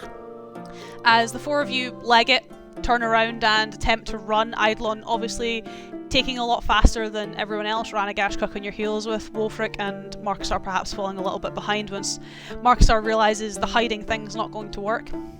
As you get to the other end of the corridor, you do hear the footsteps coming down into the basement. You get towards the door, you get towards the archway, and as you're about to almost usher everyone in, Eidolon, Marcusar, you are swept off of your feet as quite a large blade, quite ornate, almost has a little bit of a curve to it, flies past you, catches you in the shoulder, keeps going, and pins you against the archway. I yield. As from the other side, there is quite a hefty sigh as you hear the clattering of boots again against the stone, almost weaving in and out of several of the boxes. Here I thought there would just be intruders, and yet I find you, Daedalus. As turning round, coming over to the 4 of you, is, when I say a tall man, doesn't really describe it. So he is very clearly human. There's maybe some elf in him somewhere, but not very evident if there is. You kind of hope so, but nope, he looks very human. Very bald head. Very, very full beard, however. Very, very kind of almost dark blue eyes. They almost look black in this light. Similar shoulder width to Wolfric, though standing maybe 3-4 inches shy of 7 foot. Garnering full plate, with an empty scabbard by his side, as, well, it seems his weapon of choice is currently lodged in Marcusar's shoulder. Eidolon would more just sigh, let the door go behind him, step back into the room. Commander, And what do you call this, boy? you always taught me it was dishonorable to hide. It's dishonorable to run. That's not something you ever told me. No, it's because you're smart. But running from me is stupid. Hiding from you would have even been more so. And fighting you wouldn't have gone any better. I took the chance that you're slow, Commander. I guess you didn't bank on your friends being slower then. Before we get to what is awkwardest here, I must ask, are you keeping well? Very. I heard news of your arrival from townsfolk. Good to know. I had hoped to perhaps see you there and not in the barracks. Yes, it is certainly a less than friendly circumstance. But you must understand we must be going. And why would that be? Business. I do not care what age you are, and I do not care what you have experienced whilst not being on the wall, boy. You do not business me. I am not one of your lawyers. Now explain. Personal affairs, I need to talk to Eleanor. And then you have my word that we're handing ourselves in. We have to talk to Azariah also, though I trust she has plenty to say to us already. I don't know, I have not spoken with her in quite some time. That's unusual. Since And you perturbing. left, I have tried to avoid her. Thank you and apologies. Now, as he kind of steps over, very, very heavy-footed, comes up to the blade that is in Marksar's shoulder and just wrenches it out. Not much effort at all, just rips it out of your shoulder. I apologise, but you understand the three of you are outsiders and therefore intruders and are therefore trespassing. Yes. You understand that I should also have your heads just for doing that. Yes. And there's still a part of me that would still prefer that was the option. However, You're travelling with Daedalus. He was the finest student I've ever had and the finest captain I've ever trained. He's stupid, always has been, but I can guarantee if he's brought the three of you up here, he'll have reason to do so. Article 3, Commander. Don't recite the laws to me, boy. Yes, say when they were written. Sorry. You simply were inquiring as to what it might be. That's what it is. I trust you. You're an able soldier and have been High Prosecutor for, well, any longer than those flouncy lawyers that Azariah keeps. I understand you have your reasons to bring them here. Though, that being said, I can't in the right mind let the four of you wander the barracks. Are you offering us an escort? I would love a tour. Later, Marcusar. Sorry. This very kind of broad-shouldered gentleman just kind of looks down at you, Marksar, very dead-eyed. It wouldn't be an escort. The four of you would be under arrest, and if you happen to bump into Eleanor on the way, then you would speak to her. Marcusar, he's already stabbed you once. Wouldn't be my first time under arrest then. By the phrasing he's using, I'm supposing he's not just intent on taking us straight to cells. No. Okay, I don't even need an insight for that. Heavy sigh from Eidolon. Alright, that's fine. I can also not guarantee that if we were to bump into a certain mage on the way, that he would not want to take over said guardianship. You have seniority. I should at least stand for something. And if necessary, gives us time to slip away. Though you didn't hear that from me. You're playing a dangerous game, boy. And It's nice to see the world beyond the wall hasn't changed you. it has, just a lot more subtly. He kind of gestures to his neck. I can see. Fashion. It's a new thing. Also, just so you know their names if you're arresting them, you three introduce yourselves. I'm Wolfric Grindbrand. Father Marcusar Wild. Ran Nagash. A pleasure. Commander Dracos. Now, you know the way, Eidolon, and I trust you're not stupid enough to try and run again. Only if I knew you were going to trip yourself. But then again, we're not in the marketplace. As I'd reopen the door. As he would wait almost for Eidolon to lead the three of you, following up behind you. He still has his weapon drawn, though the blade is, I guess, more in safety mode as he carries it by his side. It's not brandished or drawn in an offensive way, it's more just he's carrying it. Though, at least for Wolfric, who is a little bit more combat trained, he does and is holding it in a way that he could strike at any moment if needs be, but it also readies him if he needs to throw it again. And considering the strength and speed he was able to throw it last time, yeah, it's not it's not going to be very easy to avoid if you did try and make a runner again. At least with him being this close. As you kind of come up and into the barracks itself, into a lot of the bunk rooms where you can see quite a almost grand double set of staircases at the far end of the corridor, which would lead down onto the ground floor. As there does appear to be quite a lot of movement here, though a lot of the faces, at least for yourself, Eidolon, some are recognisable but more in the passing, and others are very, very young. For the three of you walking alongside, obviously inspecting quite a lot of these new recruits and of watchmen, they are anywhere from the ages of 8 to well into their 50s. Though at least for Ranagash that's not unfamiliar, considering one of the first visions you had of Eidolon was him training as an 8-year-old boy. Ah, Westcross. So long ago now. Memories. This is an interesting thing to see. They'll have just been starting their training. Yes, So it'll be their first few years living in the barracks. We got a collection of new recruits in perhaps only a few months after you left. They are... Children. On the wall, there is no such thing as a child.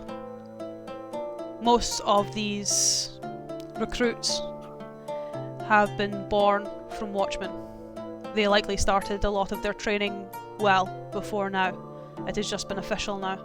Only a handful of them, a couple of whelps, have come from the village. But they have watchman blood, and as is tradition, they are trained on the wall. If they are fit and they are able, they will be trained. That's how it has always been. Eidolon, his father, his father's father, and even his father's mother were all watchmen. Speaking of which, how is your father? The same as he's always been. My apologies. None needed. How's your mother? Wishing things had gone differently. So no change there either then? No, not really. Just starting to agree with one of them more than the other. I won't pry. It wouldn't go anywhere. Are we still walking through the barracks? Yes. Cool. I'm assuming with my passive, if I see anyone I know, you'd make note of it. It seems like at least a lot of the people that you would know or do know are not here. Though given the time of day and given their age as well, they'd likely either be in the sparring halls, they'd be training, or they'd be on parole. Patrol. Other words, with the T. That's fine. That's all fine. As Commander I've got Dracos a long walk. walks you out of the barracks, he kind of keeps a lot of the, I guess, time letting you almost peer into different rooms, peer into different corridors to see if Eleanor is there. She doesn't appear to be in the barracks as he even walks you along the ground floor, along the floor plan of that, and nothing is there. Where, having little else and little other option, he starts taking you obviously out of the barracks and onto the wall itself. Though you can't actually see the expanses beyond, as the way that the barracks is, it's almost in this L shape that wraps around, where you're actually looking more onto the wall where you just came from. This maybe another 300-foot wall just standing staring at you as you come out into this courtyard for the barracks, which will obviously lead on to, at least for Eidolon's knowledge, the training yards and the sparring halls. Though having not found Eleanor yet, and obviously trying to avoid at least that area for some degree, it is more likely that Nell would lead you through this and then lead you towards the steps, which would take you back towards the central palace, the old royal palace.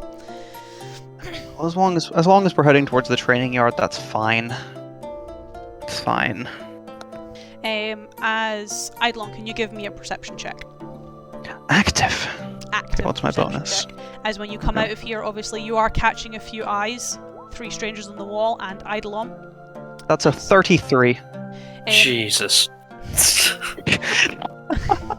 as there are quite a lot of gatherings of different watchmen, all of varying ages and genders, though a lot of them seem to be...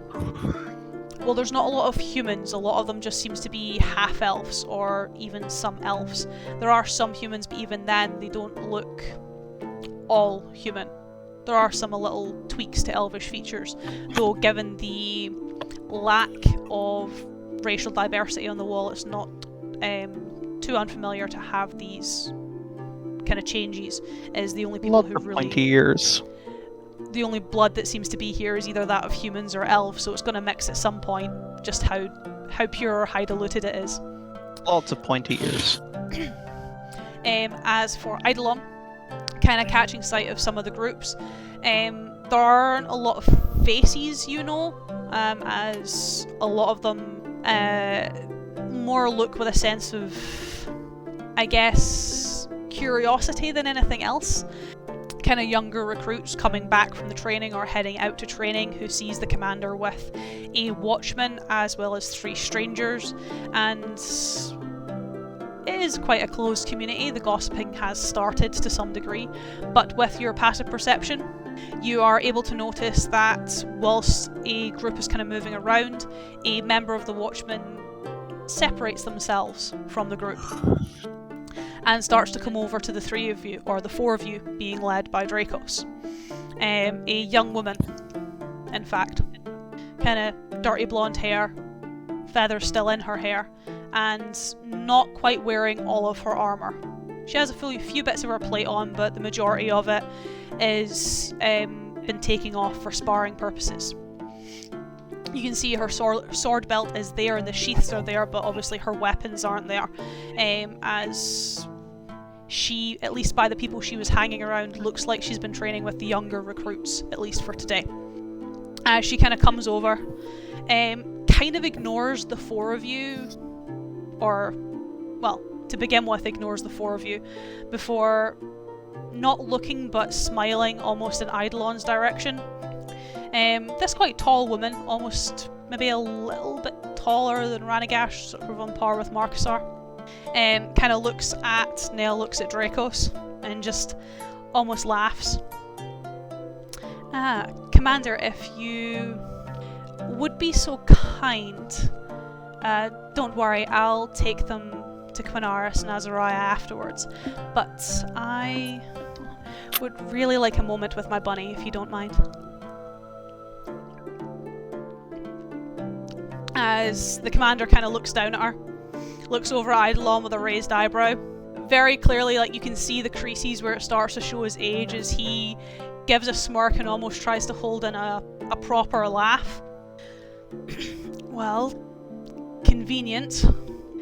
He was also looking for you. And I trust you more than I trust him right now, Muirheart. Eidolon, don't do anything stupid. Eidolon will give a shrug. More nod his head towards the 3 of them. As he kind of gives the 3 of you a nod, looks over towards Marcusar. I apologise for the shoulder. Quite alright. I also apologise if at one point today it was also your head. Water under the bridge. Water under the bridge. Forgiven. Forgotten. Oh yeah, you will forget. You won't have the chance to remember. As he kind of goes over to Eidolon, puts a hand on your shoulder. If you see this through to the end, give your regards to my mother, your mother for me. I don't exactly intend to stop anytime soon, so I will. As he hands you off to this young woman. I say young woman, she's probably on ages with Eidolon, at least in terms of her appearance. Never thought I'd hear you speaking like a captain, Nori. Well, I'm with a lot of young recruits, so I get to hold status for a little while, especially when Quinaris is on break. Don't let it go to your head. How could I, Bunny? Alright, so are we actually going to Quinaris now? If you want. I can't guarantee that you won't be taken off of me when we get to the Royal Palace, though. Well, I do need to speak to you for a moment, so preferably we delay that. Then I guess we'll do the one thing you don't really like doing and walk really slowly. Wonderful. And she kind of turns to the three of you. Eleanor Muirheart. And you are? Father Marcus R. Wilde. First name father? Title Father. Unless you're a captain, we don't do titles. Then Marcus R is just fine then. He doesn't sound fine with it. That's fine. No one up here no one has ever called me father at all. Unless they're actually a member of the Old Faith. I'm Wolfric Reinbrand. Pleasure. Running Ash. So, you're the three he's brought up to die then? We are indeed. They're rather chipper about it, surprisingly. Dying's a strong word. It's worst case scenario. And I wouldn't be so chipper if I knew you weren't going to get them out of it. Oh no, I'm saying they're rather chipper about the concept of dying. Oh. It's made 'Cause for... I know we're not going to. I'm making jest, Wolfric. She's one of the few people up here who can take it right now. Oh, thank God. You're currently walking in with Azariah's favourite high prosecutor who has never lost one of his cases. If anyone's going to save your skin, it's going to be him. Thank you for choosing to not mention the plenty I did lose. I mean, they weren't that important and they were usually with your own men, so, you know, you killed them yourself. Still, it's not a perfect Yes. record. Yes, we will be wanting to have words with the Bulwark. Oh, well, she'll likely want words with you, so that works both ways. Some very choice words I have. Is there many people around us at the moment? No.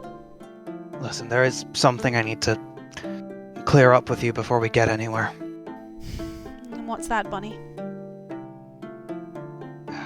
We found a lot of Gairdre's notes whilst we've been traveling. And did it lead to anything? Few names, a watchman that he's currently been blackmailing. Who? Well, your name was on the list, so I kinda need to know why.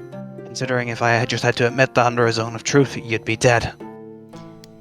To be fair, I'd kind of prefer it. Well, I wouldn't, Nori, so I'm asking you why now.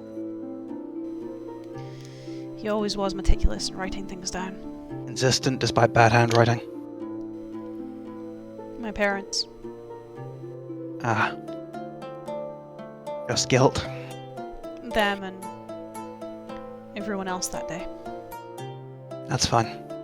I mean, obviously, no, that's not fine, but... It's far from fine. I miss one day and an entire regiment and an entire life, and everyone I could ever call family die. I mean, nothing I can say now makes that easier. And I'm sorry for having to bring it up. And I can offer no condolences as a stranger, other than the question of how do you feel about Gairdre? Killed my mother and my father and rose them from the dead. Just because he could. He did the same to my friend. He took his body and puppeteered him while he was still alive. I plan to take his head from his shoulders. He deserves it. This is why these three in particular are here. They're not just strangers I found and brought up here to finish this. Our families have been torn apart by Gairdre as well. I just needed to know what happened to make sure that the rest of my family wasn't torn apart by something that isn't even Gairdre. I have considered, on occasion, confessing to Quinaris. Keep thinking it'll be easier. You don't need to confess to anything. You're being manipulated by a sad little man with a god complex, and we are going to get rid of him. Yes, but I also should have died that day with everyone else. And I didn't. I have to be honest with you, Nori, I'm much happier you weren't on shift that day. I know that doesn't make it easier for you, but it made coming back from the dead a lot easier for me. You may feel like you should have died with them, but by living on, you perform an important role. You ensure that they are not forgotten. No one is ever forgotten on the wall. And nothing is ever forgotten on the wall. Kind of why I needed to ask you. You humanize them in your memory. Rather than names, faces, statistics, you memorize people.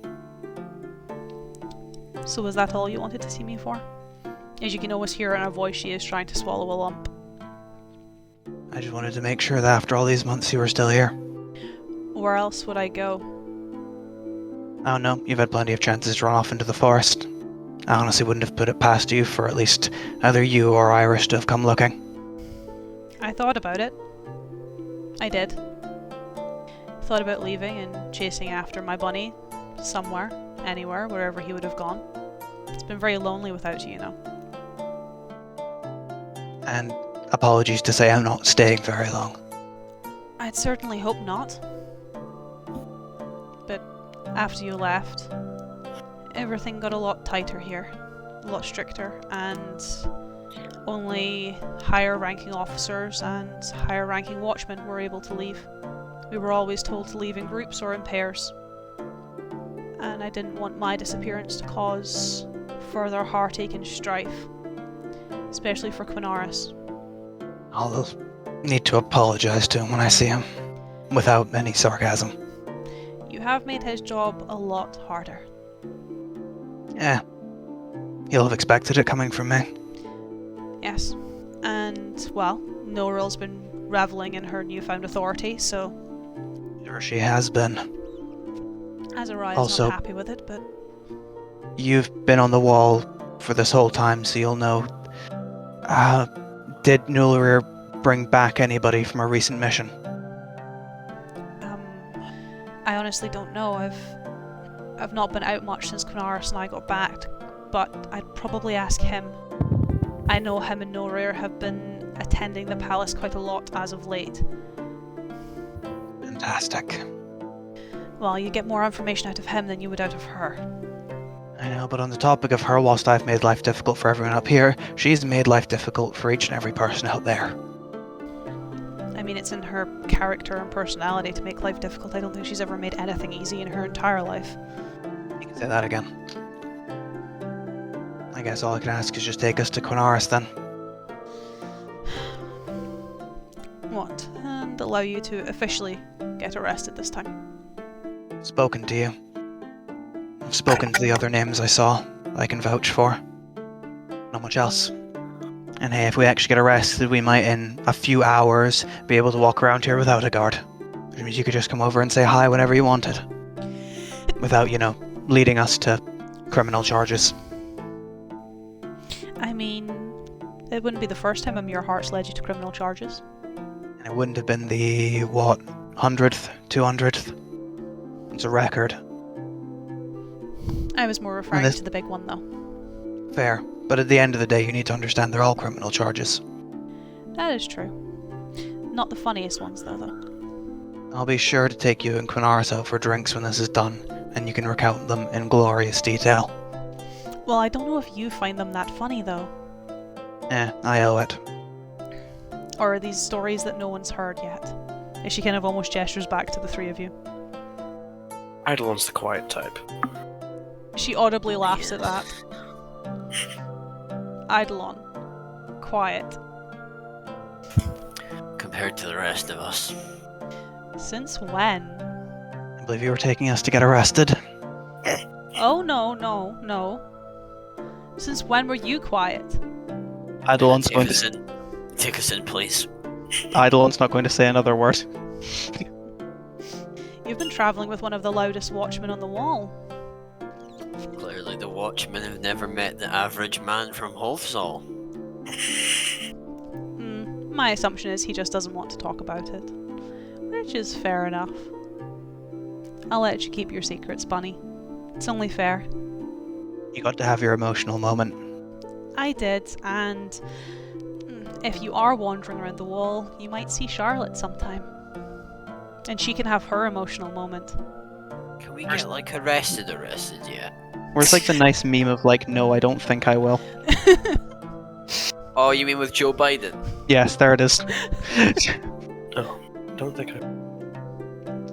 And she kind of takes you in the upper reaches of the wall, back towards, I guess, the old palace, where you start to climb even more flights of stairs and get onto a separate balcony, separate walkway that on both sides, looking out over the kind of southern side, you can see the Vanril Woods, you can see the tiny specks of the new town, of the village of Aramba, and over on the north side you can see this purple wasteland where black mist seems to swirl a decayed city, and even from here there are piles, mountains of bones and bodies that just seem to strew in the wasteland, where, at least for Marksar, having the passive perception, you and, of course, Eidolon yourself will be able to see tiny specks amongst this purple wasteland that seem to be moving. Not too far from the edge of the wall, or where the wall's edge should be, you can see them moving around. Perhaps scouts, watchmen, you're not too sure, you know that. Well, Eidolon, the first assault, that's what they used to do, so perhaps that's what they are doing now.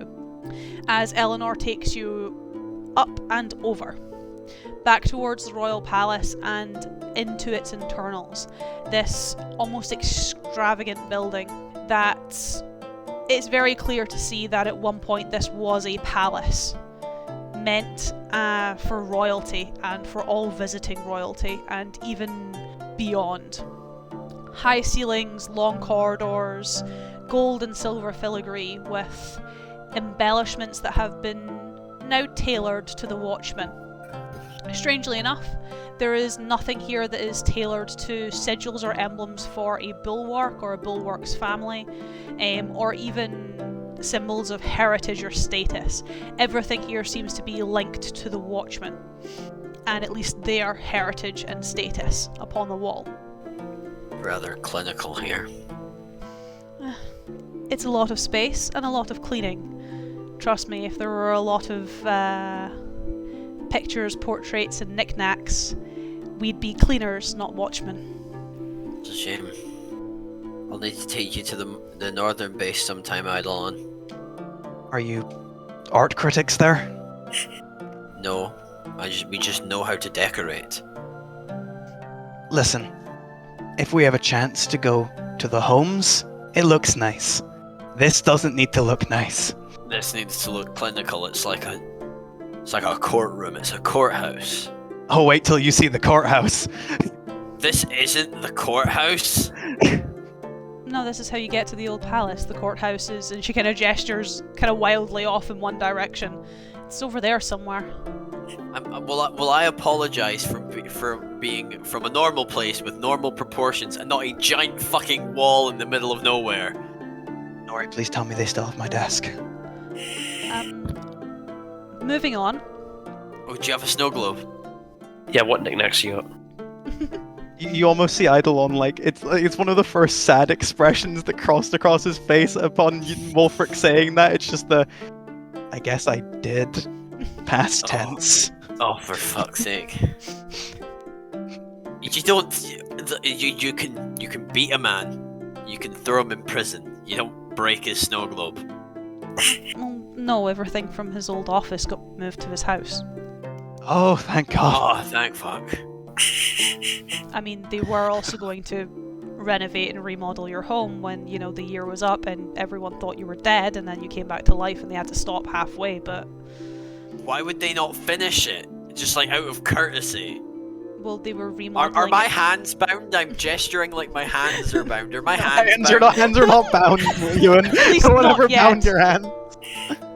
Not yet is a good way to put it. She kind of laughs. Yeah, they were remodeling it for another watchman. Eidolon had passed. He was dead, in the biggest air quotations possible, so they were going to give it someone else. So they were remodeling it for them, removing all of him and Fairith's belongings.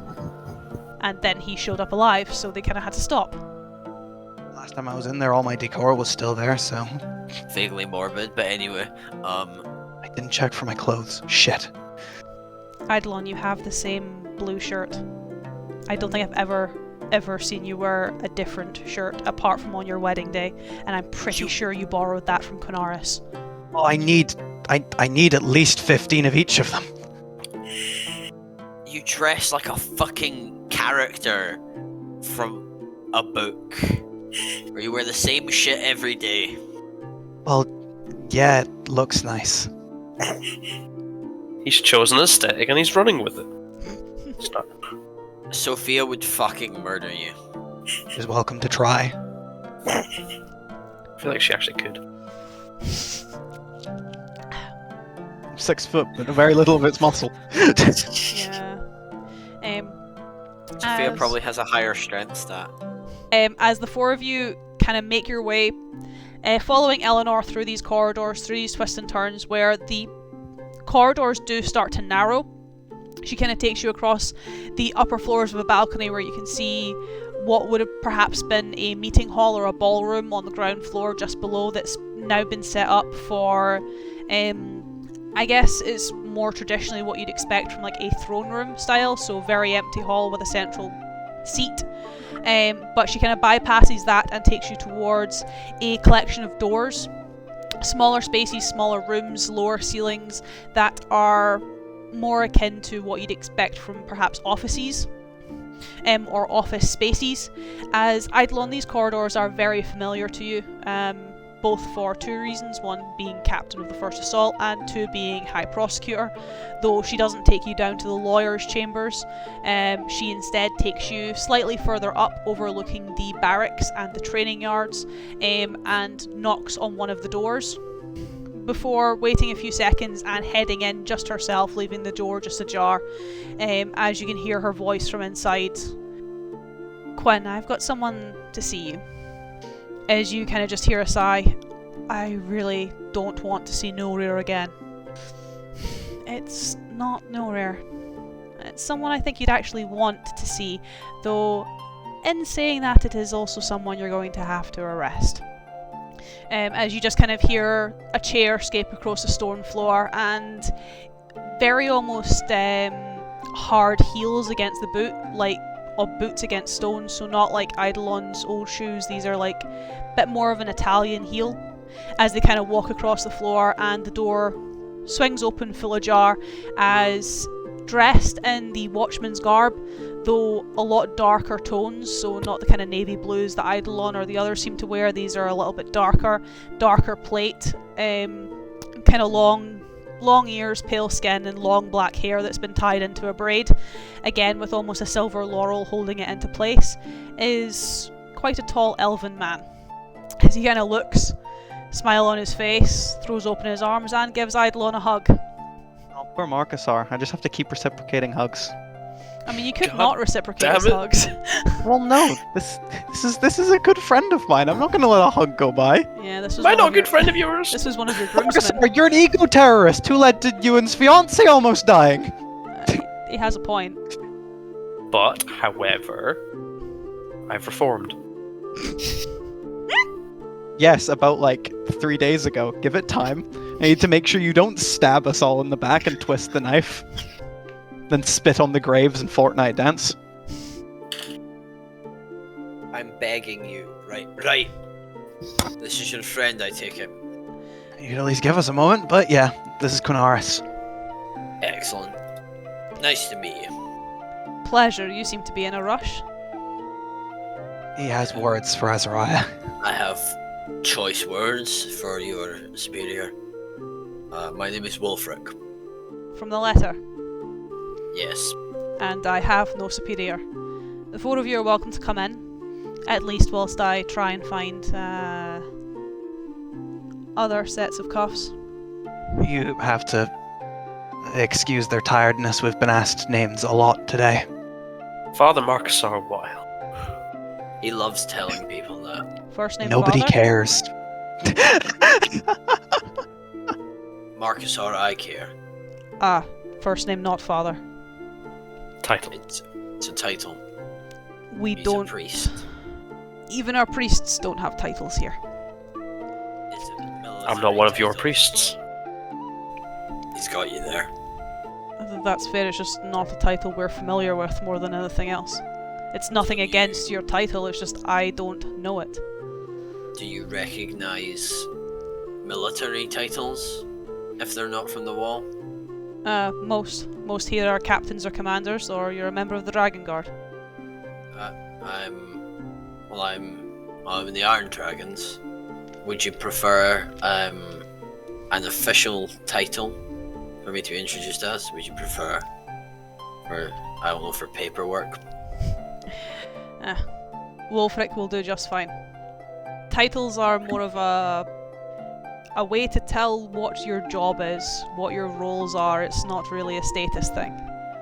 I'm the father of the Green Hand. That means absolutely nothing, Marcusar. I only use my title's name when I deem it to be necessary. Don't particularly like that I have it, but I use it only when necessary. Here, a lot of the titles, it's just a fancy way of saying, all of this is your responsibility now, deal with it. Sorry. Dying wasn't a choice. That's exactly what my title is as well. And it also means I get to do lots of paperwork, and it means I get to officially actually arrest you and take you to Azariah. So the three of you technically have an option. I don't have a warrant for the three of you. I only have a warrant for Eidolon. Which means if the three of you want in on his meeting with Azariah, I can officially arrest the three of you as well, or I can give you safe passage off the wall. I kind of know what the answer is, but I feel like I should give the three of you an option. What would we just be charged for trespassing? He kind of looks awkwardly at Eidolon. It depends on how much you know. Would you like me to volunteer information? You'll be speaking to Azariah and the Dragon Guard, and they will volunteer you for a zone of truth anyway. I am not doing the charges, I'm just taking you there. It's more whether the three of you actually want to accompany or not. I would like to accompany. I would was also simply asking if you needed me to volunteer information so that you could charge me with something besides trespassing. No, I can. We go by highest charge here, and currently the highest charge you're being reprimanded with is trespassing. Every other charge that they can bring you up for, they can currently circumvent under the separate clauses of you needed to know that information at that given time. The information that the three of you will likely have been given will have been given in confidence and will have been a necessity to whatever it is the three of you are doing with Eidolon. There are still charges that come with that, especially the level of information you're likely to know, but they are None of them minor. are punishable by death. Yeah. Following the captain onto the wall, however, Punishable by death. Hence, highest charge. as he kind of Everything else you need to say will be given to Azariah when we have to speak. As he Held kind of against goes, us in a court of law.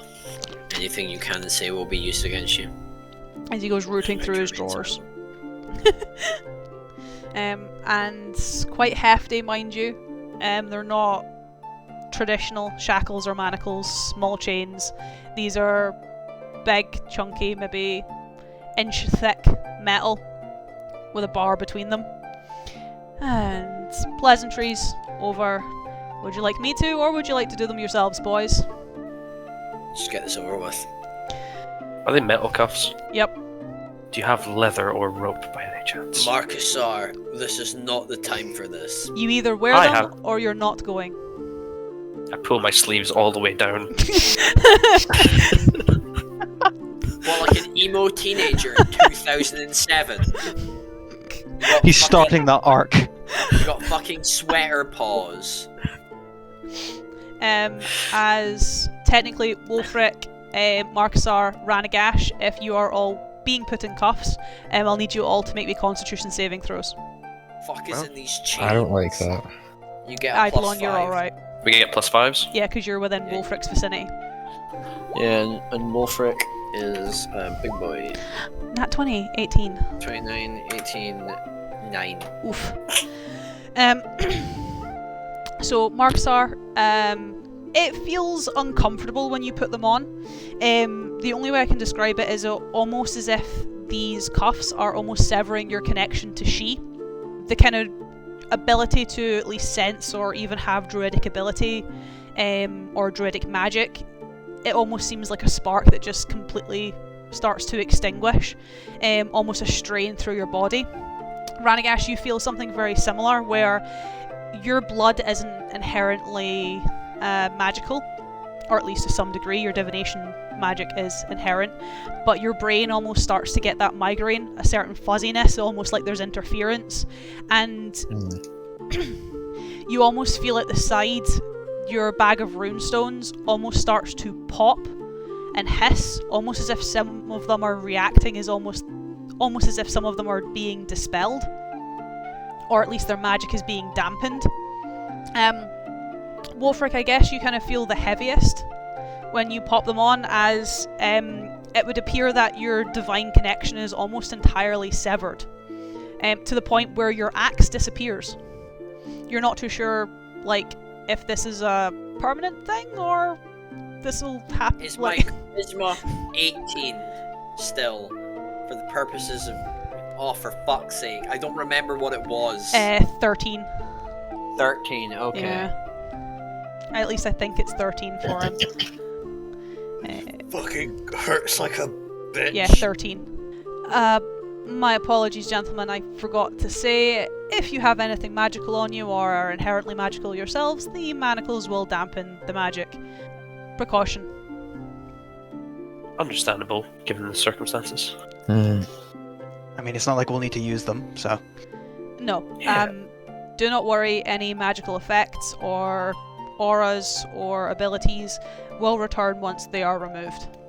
Okay, let's.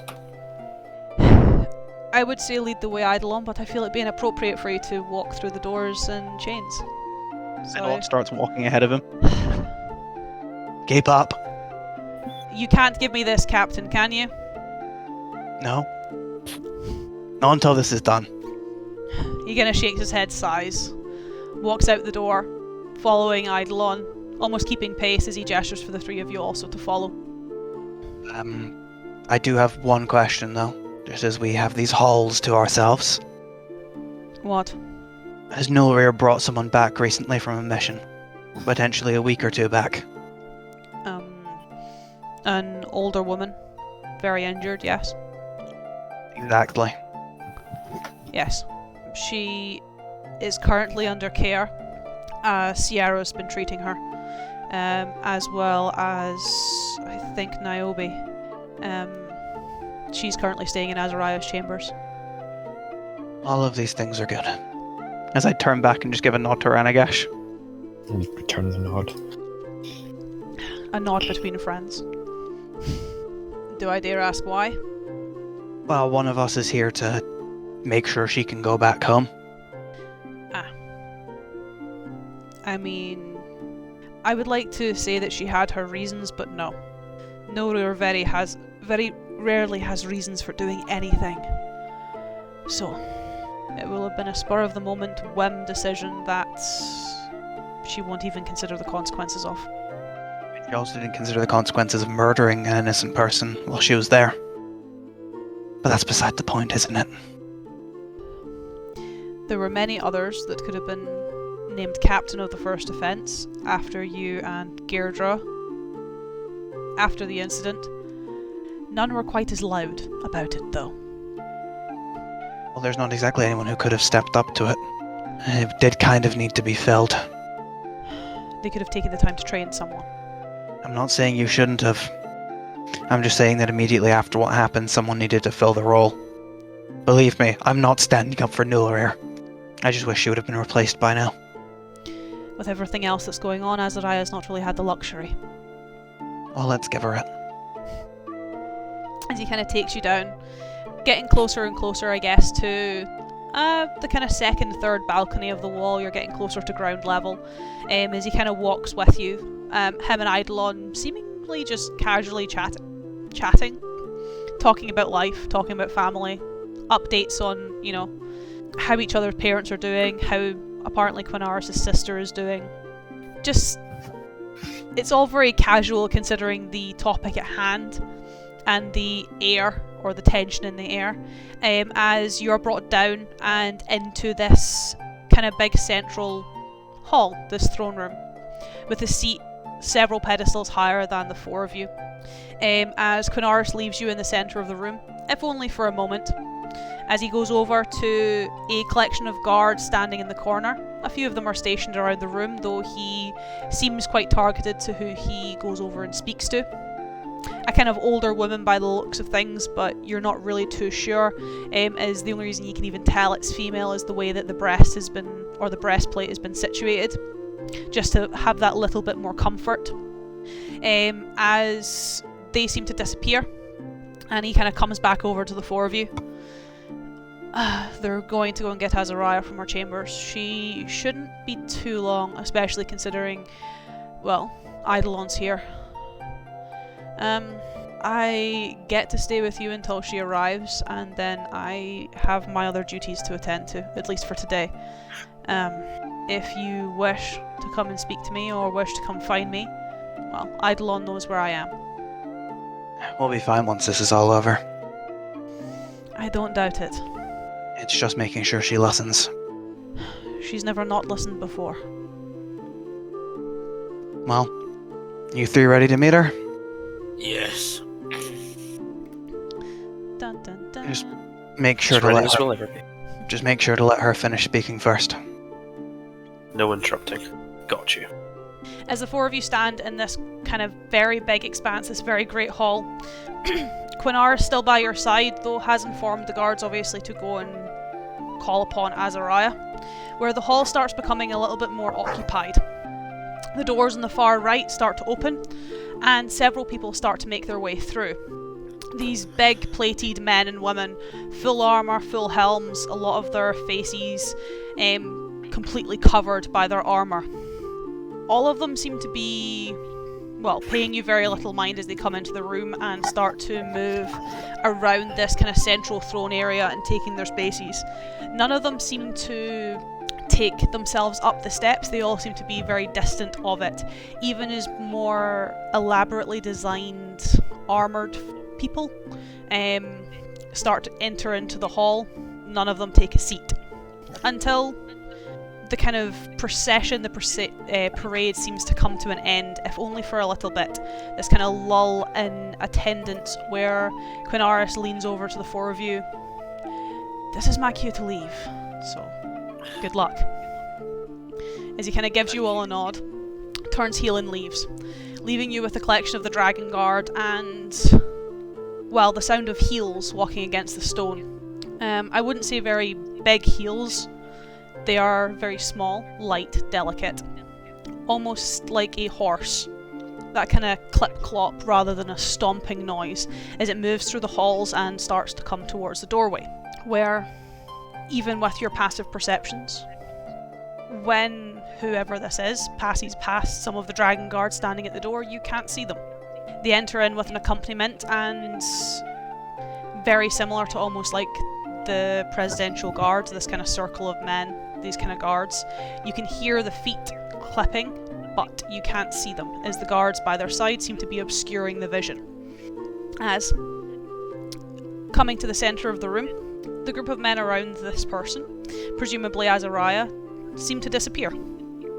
Only one of them staying by her side as they kind of lead her up these steps, where, maybe not the image you'd perhaps come to expect from such a woman, as the gentleman leading her up the steps is not the tallest gentleman in the world. He's maybe only just under 6 foot. You're lucky if this woman pushes 5. She is very much shorter than him, a lot more slender.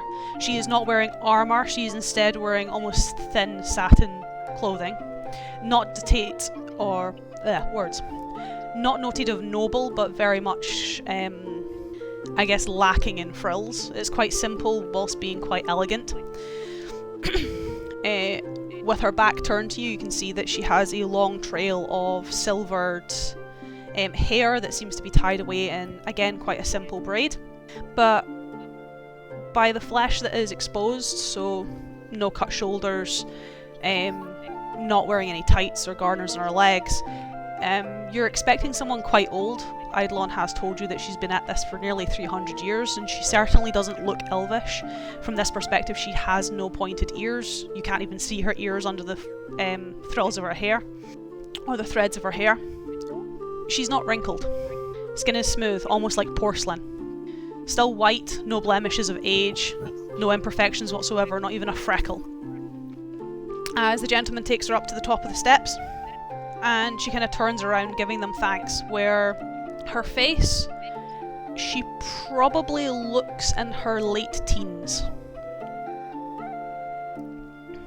If that. As this very young girl thanks the very built, armoured gentleman next to her and takes a seat. These very piercing eyes, though one seems to almost flicker like a light,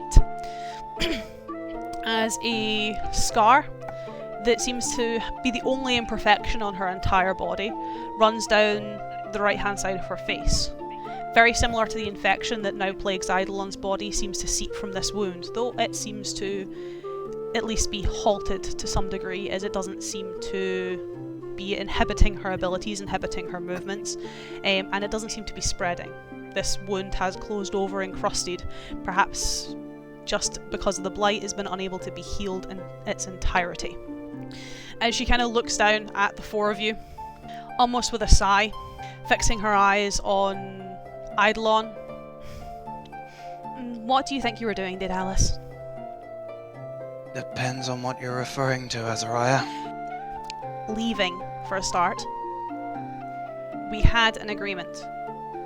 I was to give you supplies, I was to give you tools, I was to give you help and aid, and in return you were to go and kill Deirdre. In your state of mind, you shouldn't have been going anywhere, but given the circumstances, I thought it appropriate to let you go, and you betrayed me.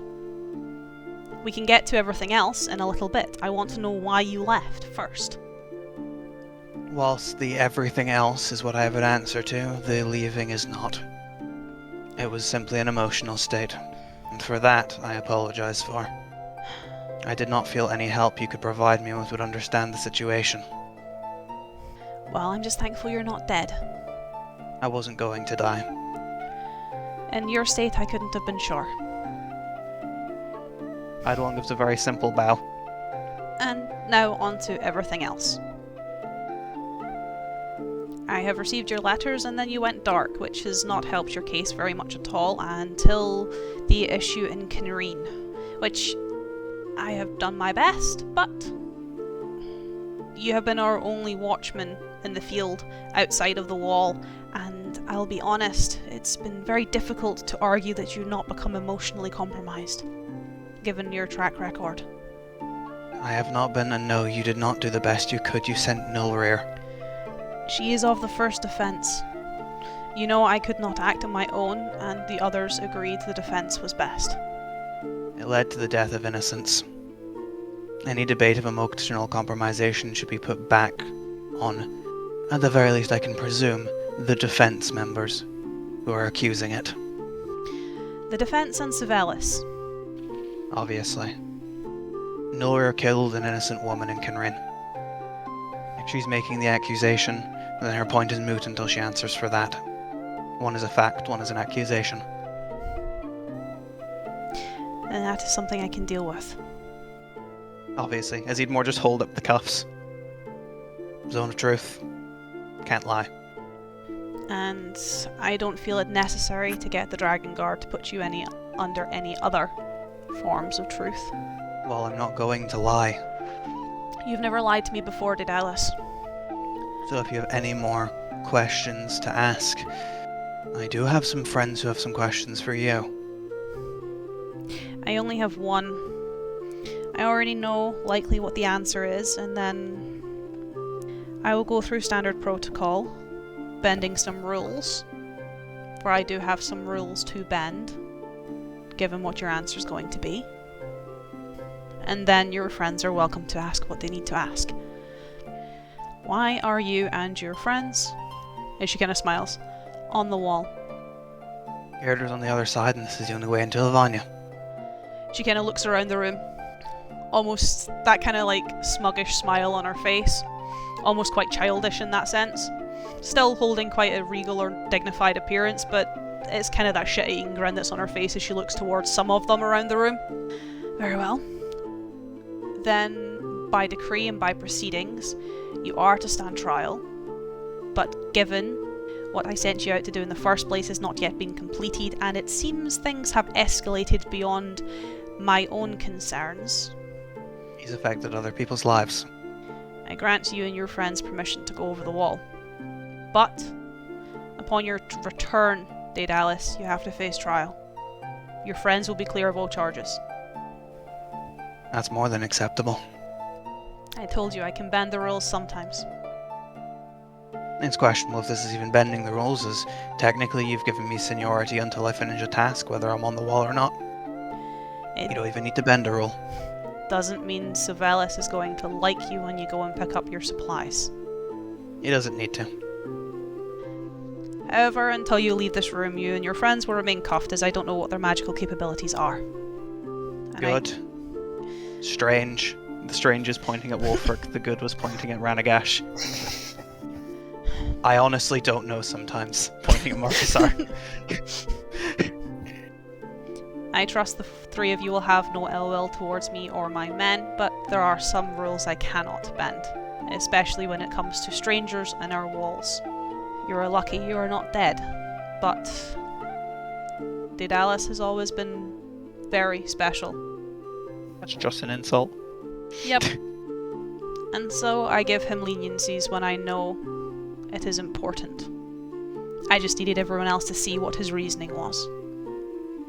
I was always going to let you over the wall, Eidolon. My concern was that you ran off on your own and was selfish in your endeavours. I thought you'd get 3 days and kill yourself, if I'm honest. Yeah, got close. Yeah, it did start selfish, I'm not gonna lie about that. So my concern comes with that. Everything else can wait. There are more important matters to deal with, and people are getting hurt. And my apologies for being forward with this, but that blame lies with you. As he'd almost take a slight step back, almost go to like gesture with his hands to the side, but realise the cuffs are there and just sort of gestures once to the right, back, gestures once to the left. Slide to the left. He can't really crisscross. Slide to the left. Slide to the left. Slide to the left.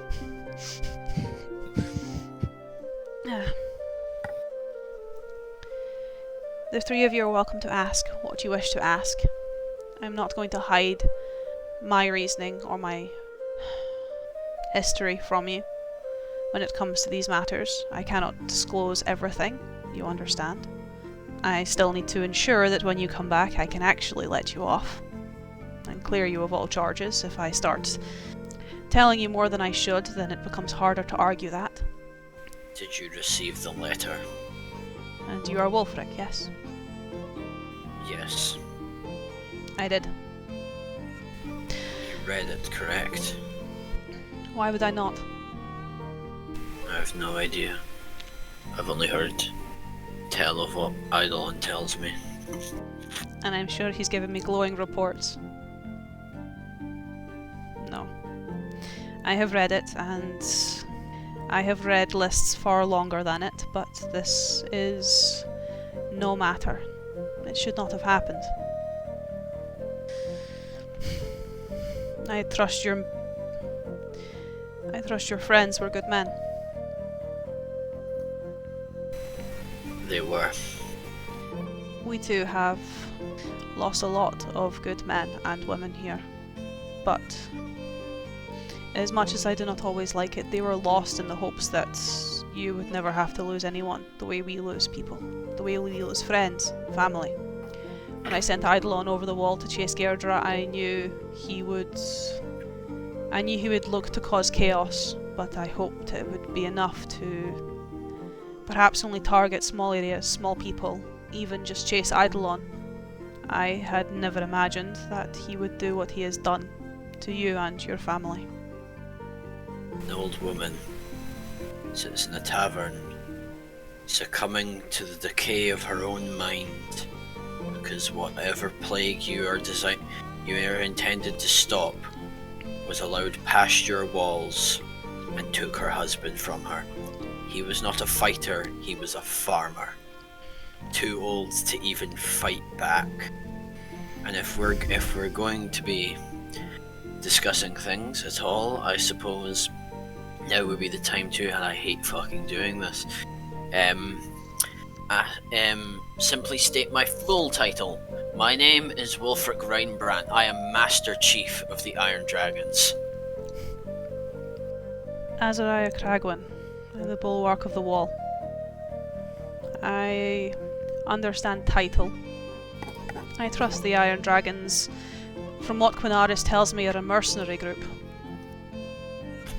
And yes, and I do not like being the leader.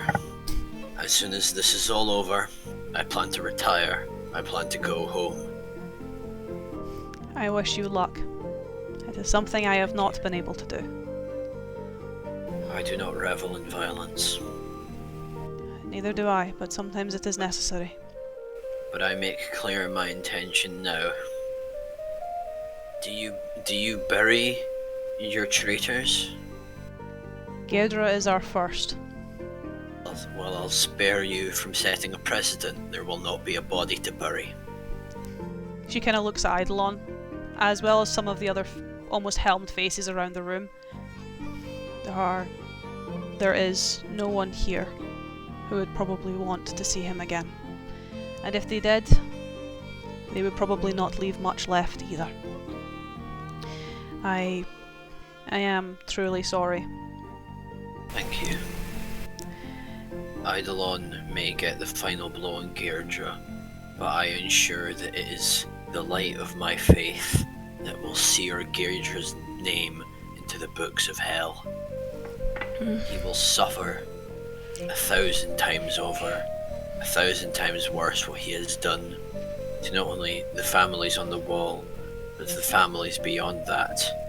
And I'm going to be completely honest, I will take sick, sadistic pleasure in ripping his life from his chest.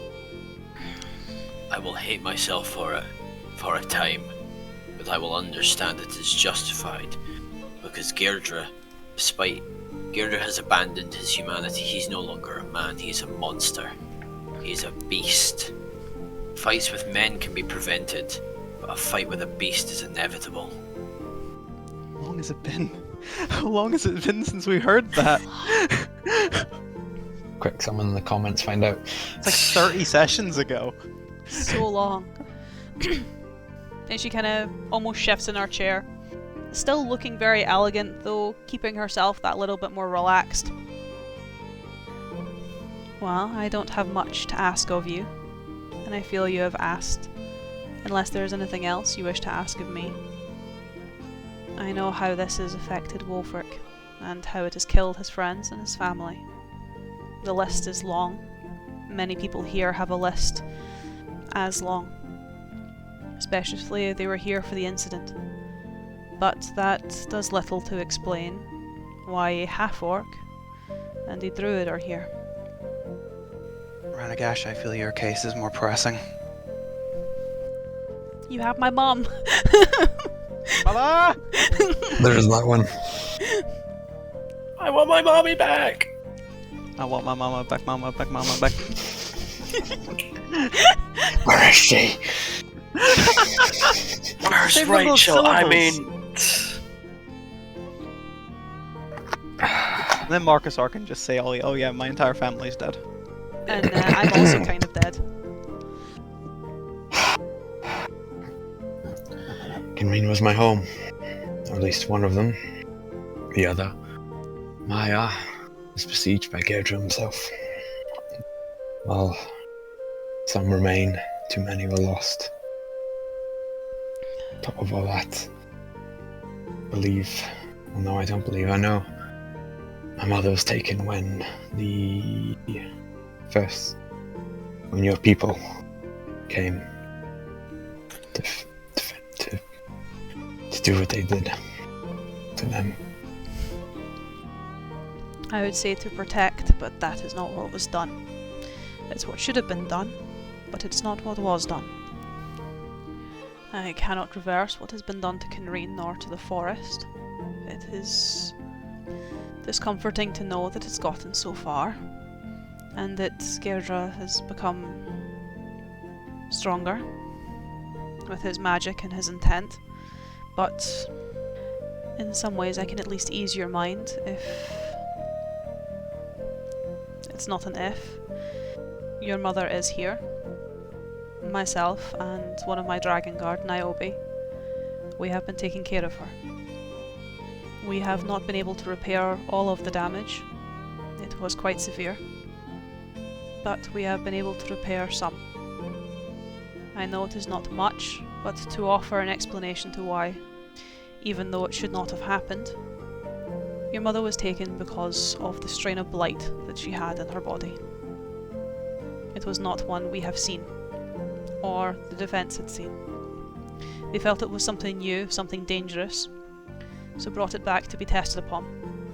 The moment they brought it back to the wall, trust me, they learnt their mistake.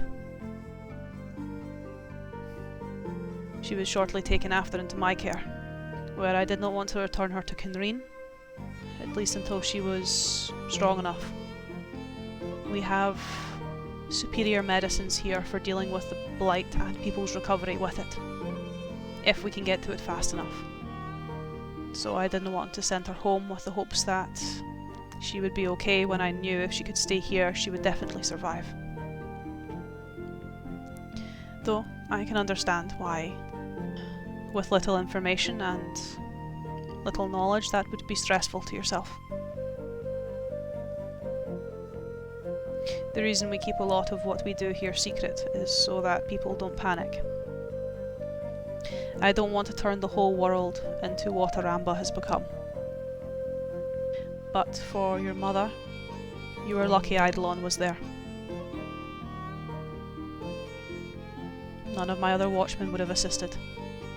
They would have likely killed her.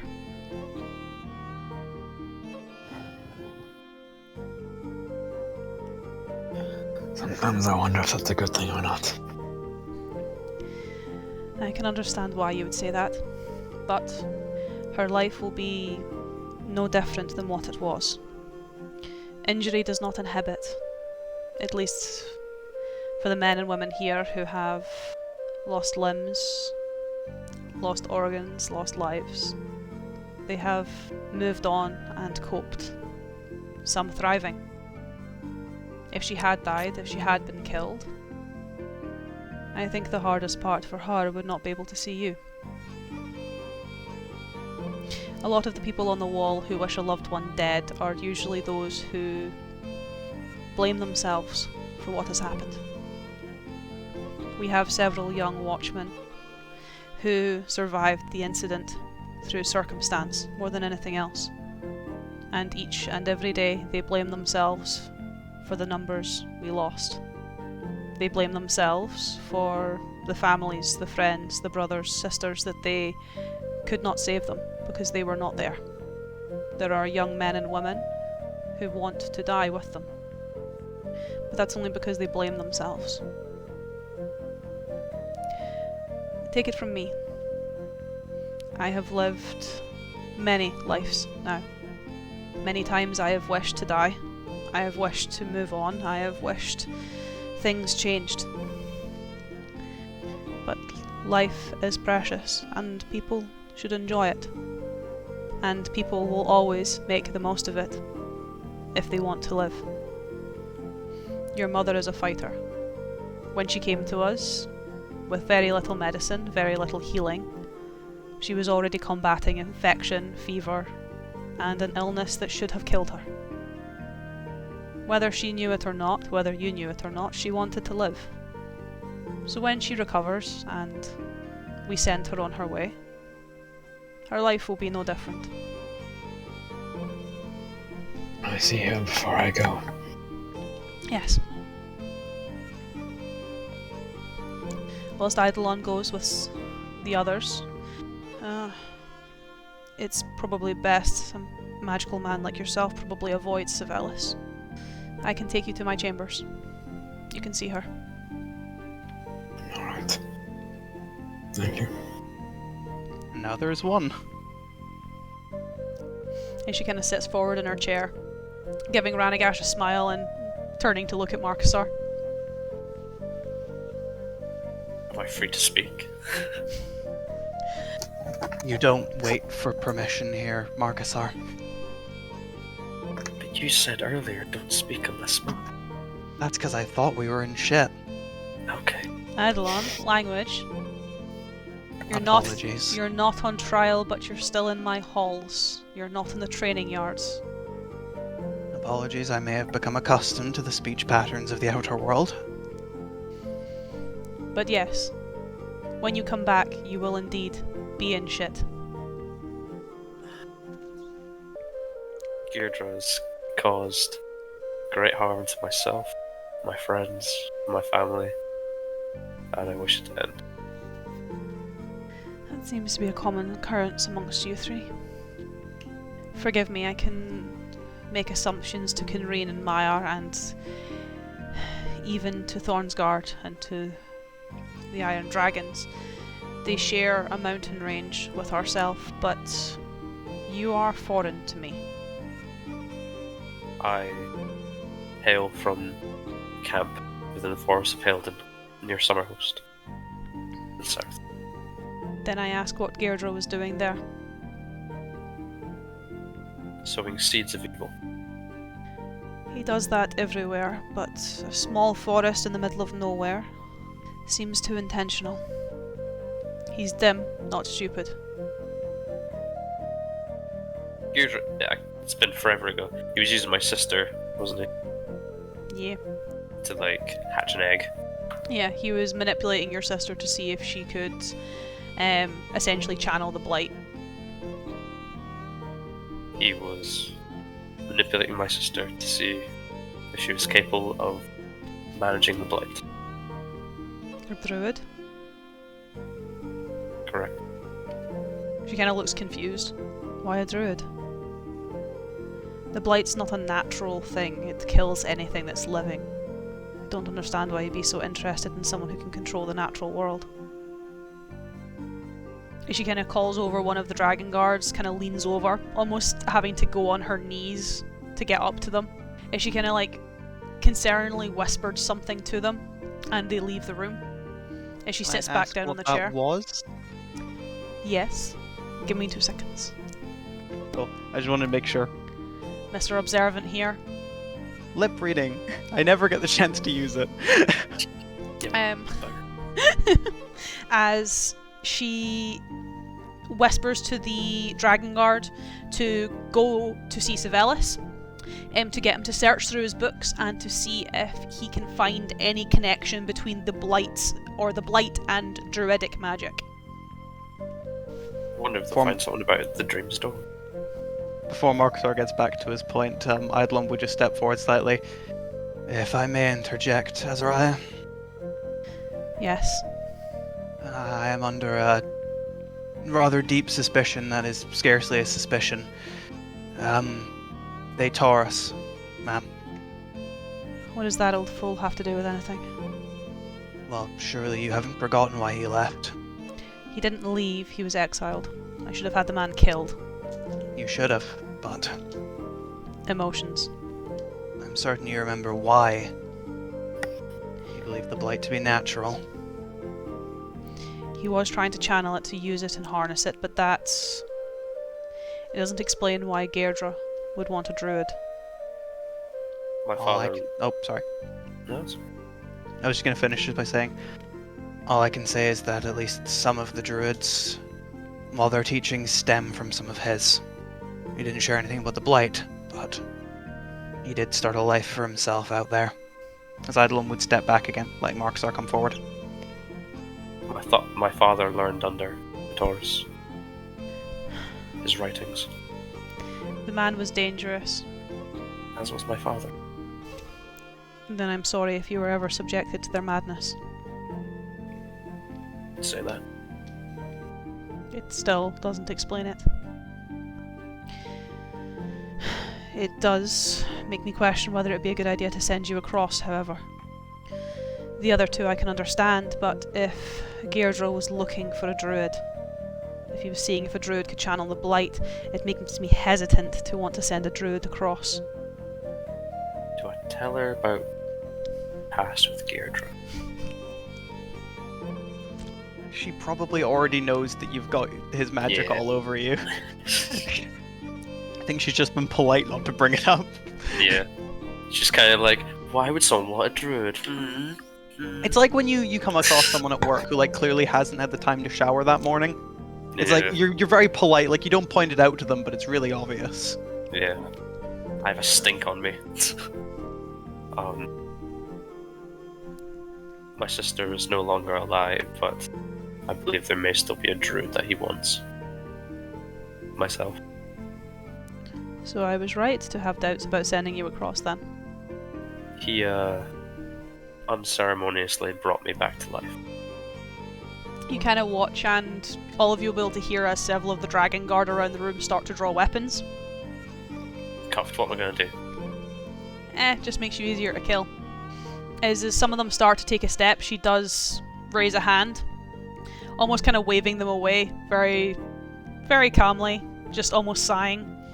Given the circumstances, I think the rights can be swayed for now. At least whilst he explains himself. He brought me back to do his bidding, under threat of harming my family, my flock, which he did so anyway. I do not wish to carry out his deeds anymore. I wish to bring his evil doings to an end. Eidolon, Aye. do you trust him?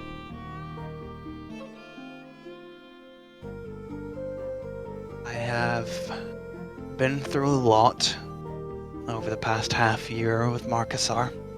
If you had asked me that question perhaps 4 or 5 months ago, I would have asked you to kill him on the spot.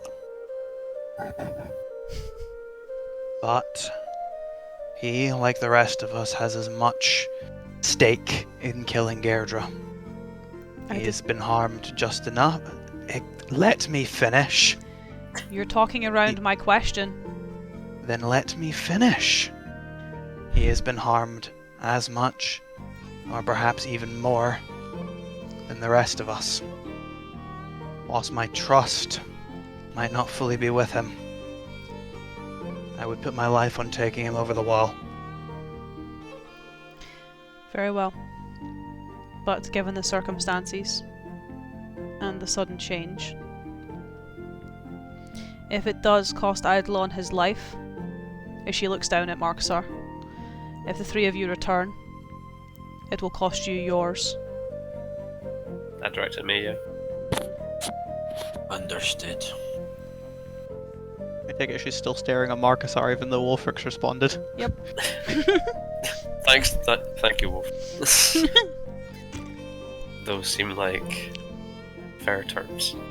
He does not give you his trust, but he puts his life in your hands. Thus, if he is no longer living when the three of you return, the two of you, I will still drop your charges. You I cannot. Understood. Now, there is still light in the day, and given the days are growing shorter, you will need to start travelling and move away from the wall as quickly as possible to avoid little attention. Eidolon, you know what you need to get from Savelis. Aye. The four of you are to report to the edge of the wall on the second rampart by the hour after noon. If you are any later, I cannot give you any help in getting down, and you'll be making your own way down the wall. We can help you down the first 500 feet, but then you're on your own. Eidolon will give a single stomp on the ground and salute in the way he did when he first met the party. The two of you are free to leave with Eidolon. If you wish, I can take you to see your mother. Please. As she kind of gets up from the chair, gives Eidolon Aye. a very similar salute. Just because they have finished their questions for you, I've not. Then you know where I am. No, I'm doing this now. You're running out of time, Eidolon. You have kept my friends here, my family here, for months. You no longer have a purpose to. I need your word that they can start going free again. Once you return with Deirdre dead, Is that your word?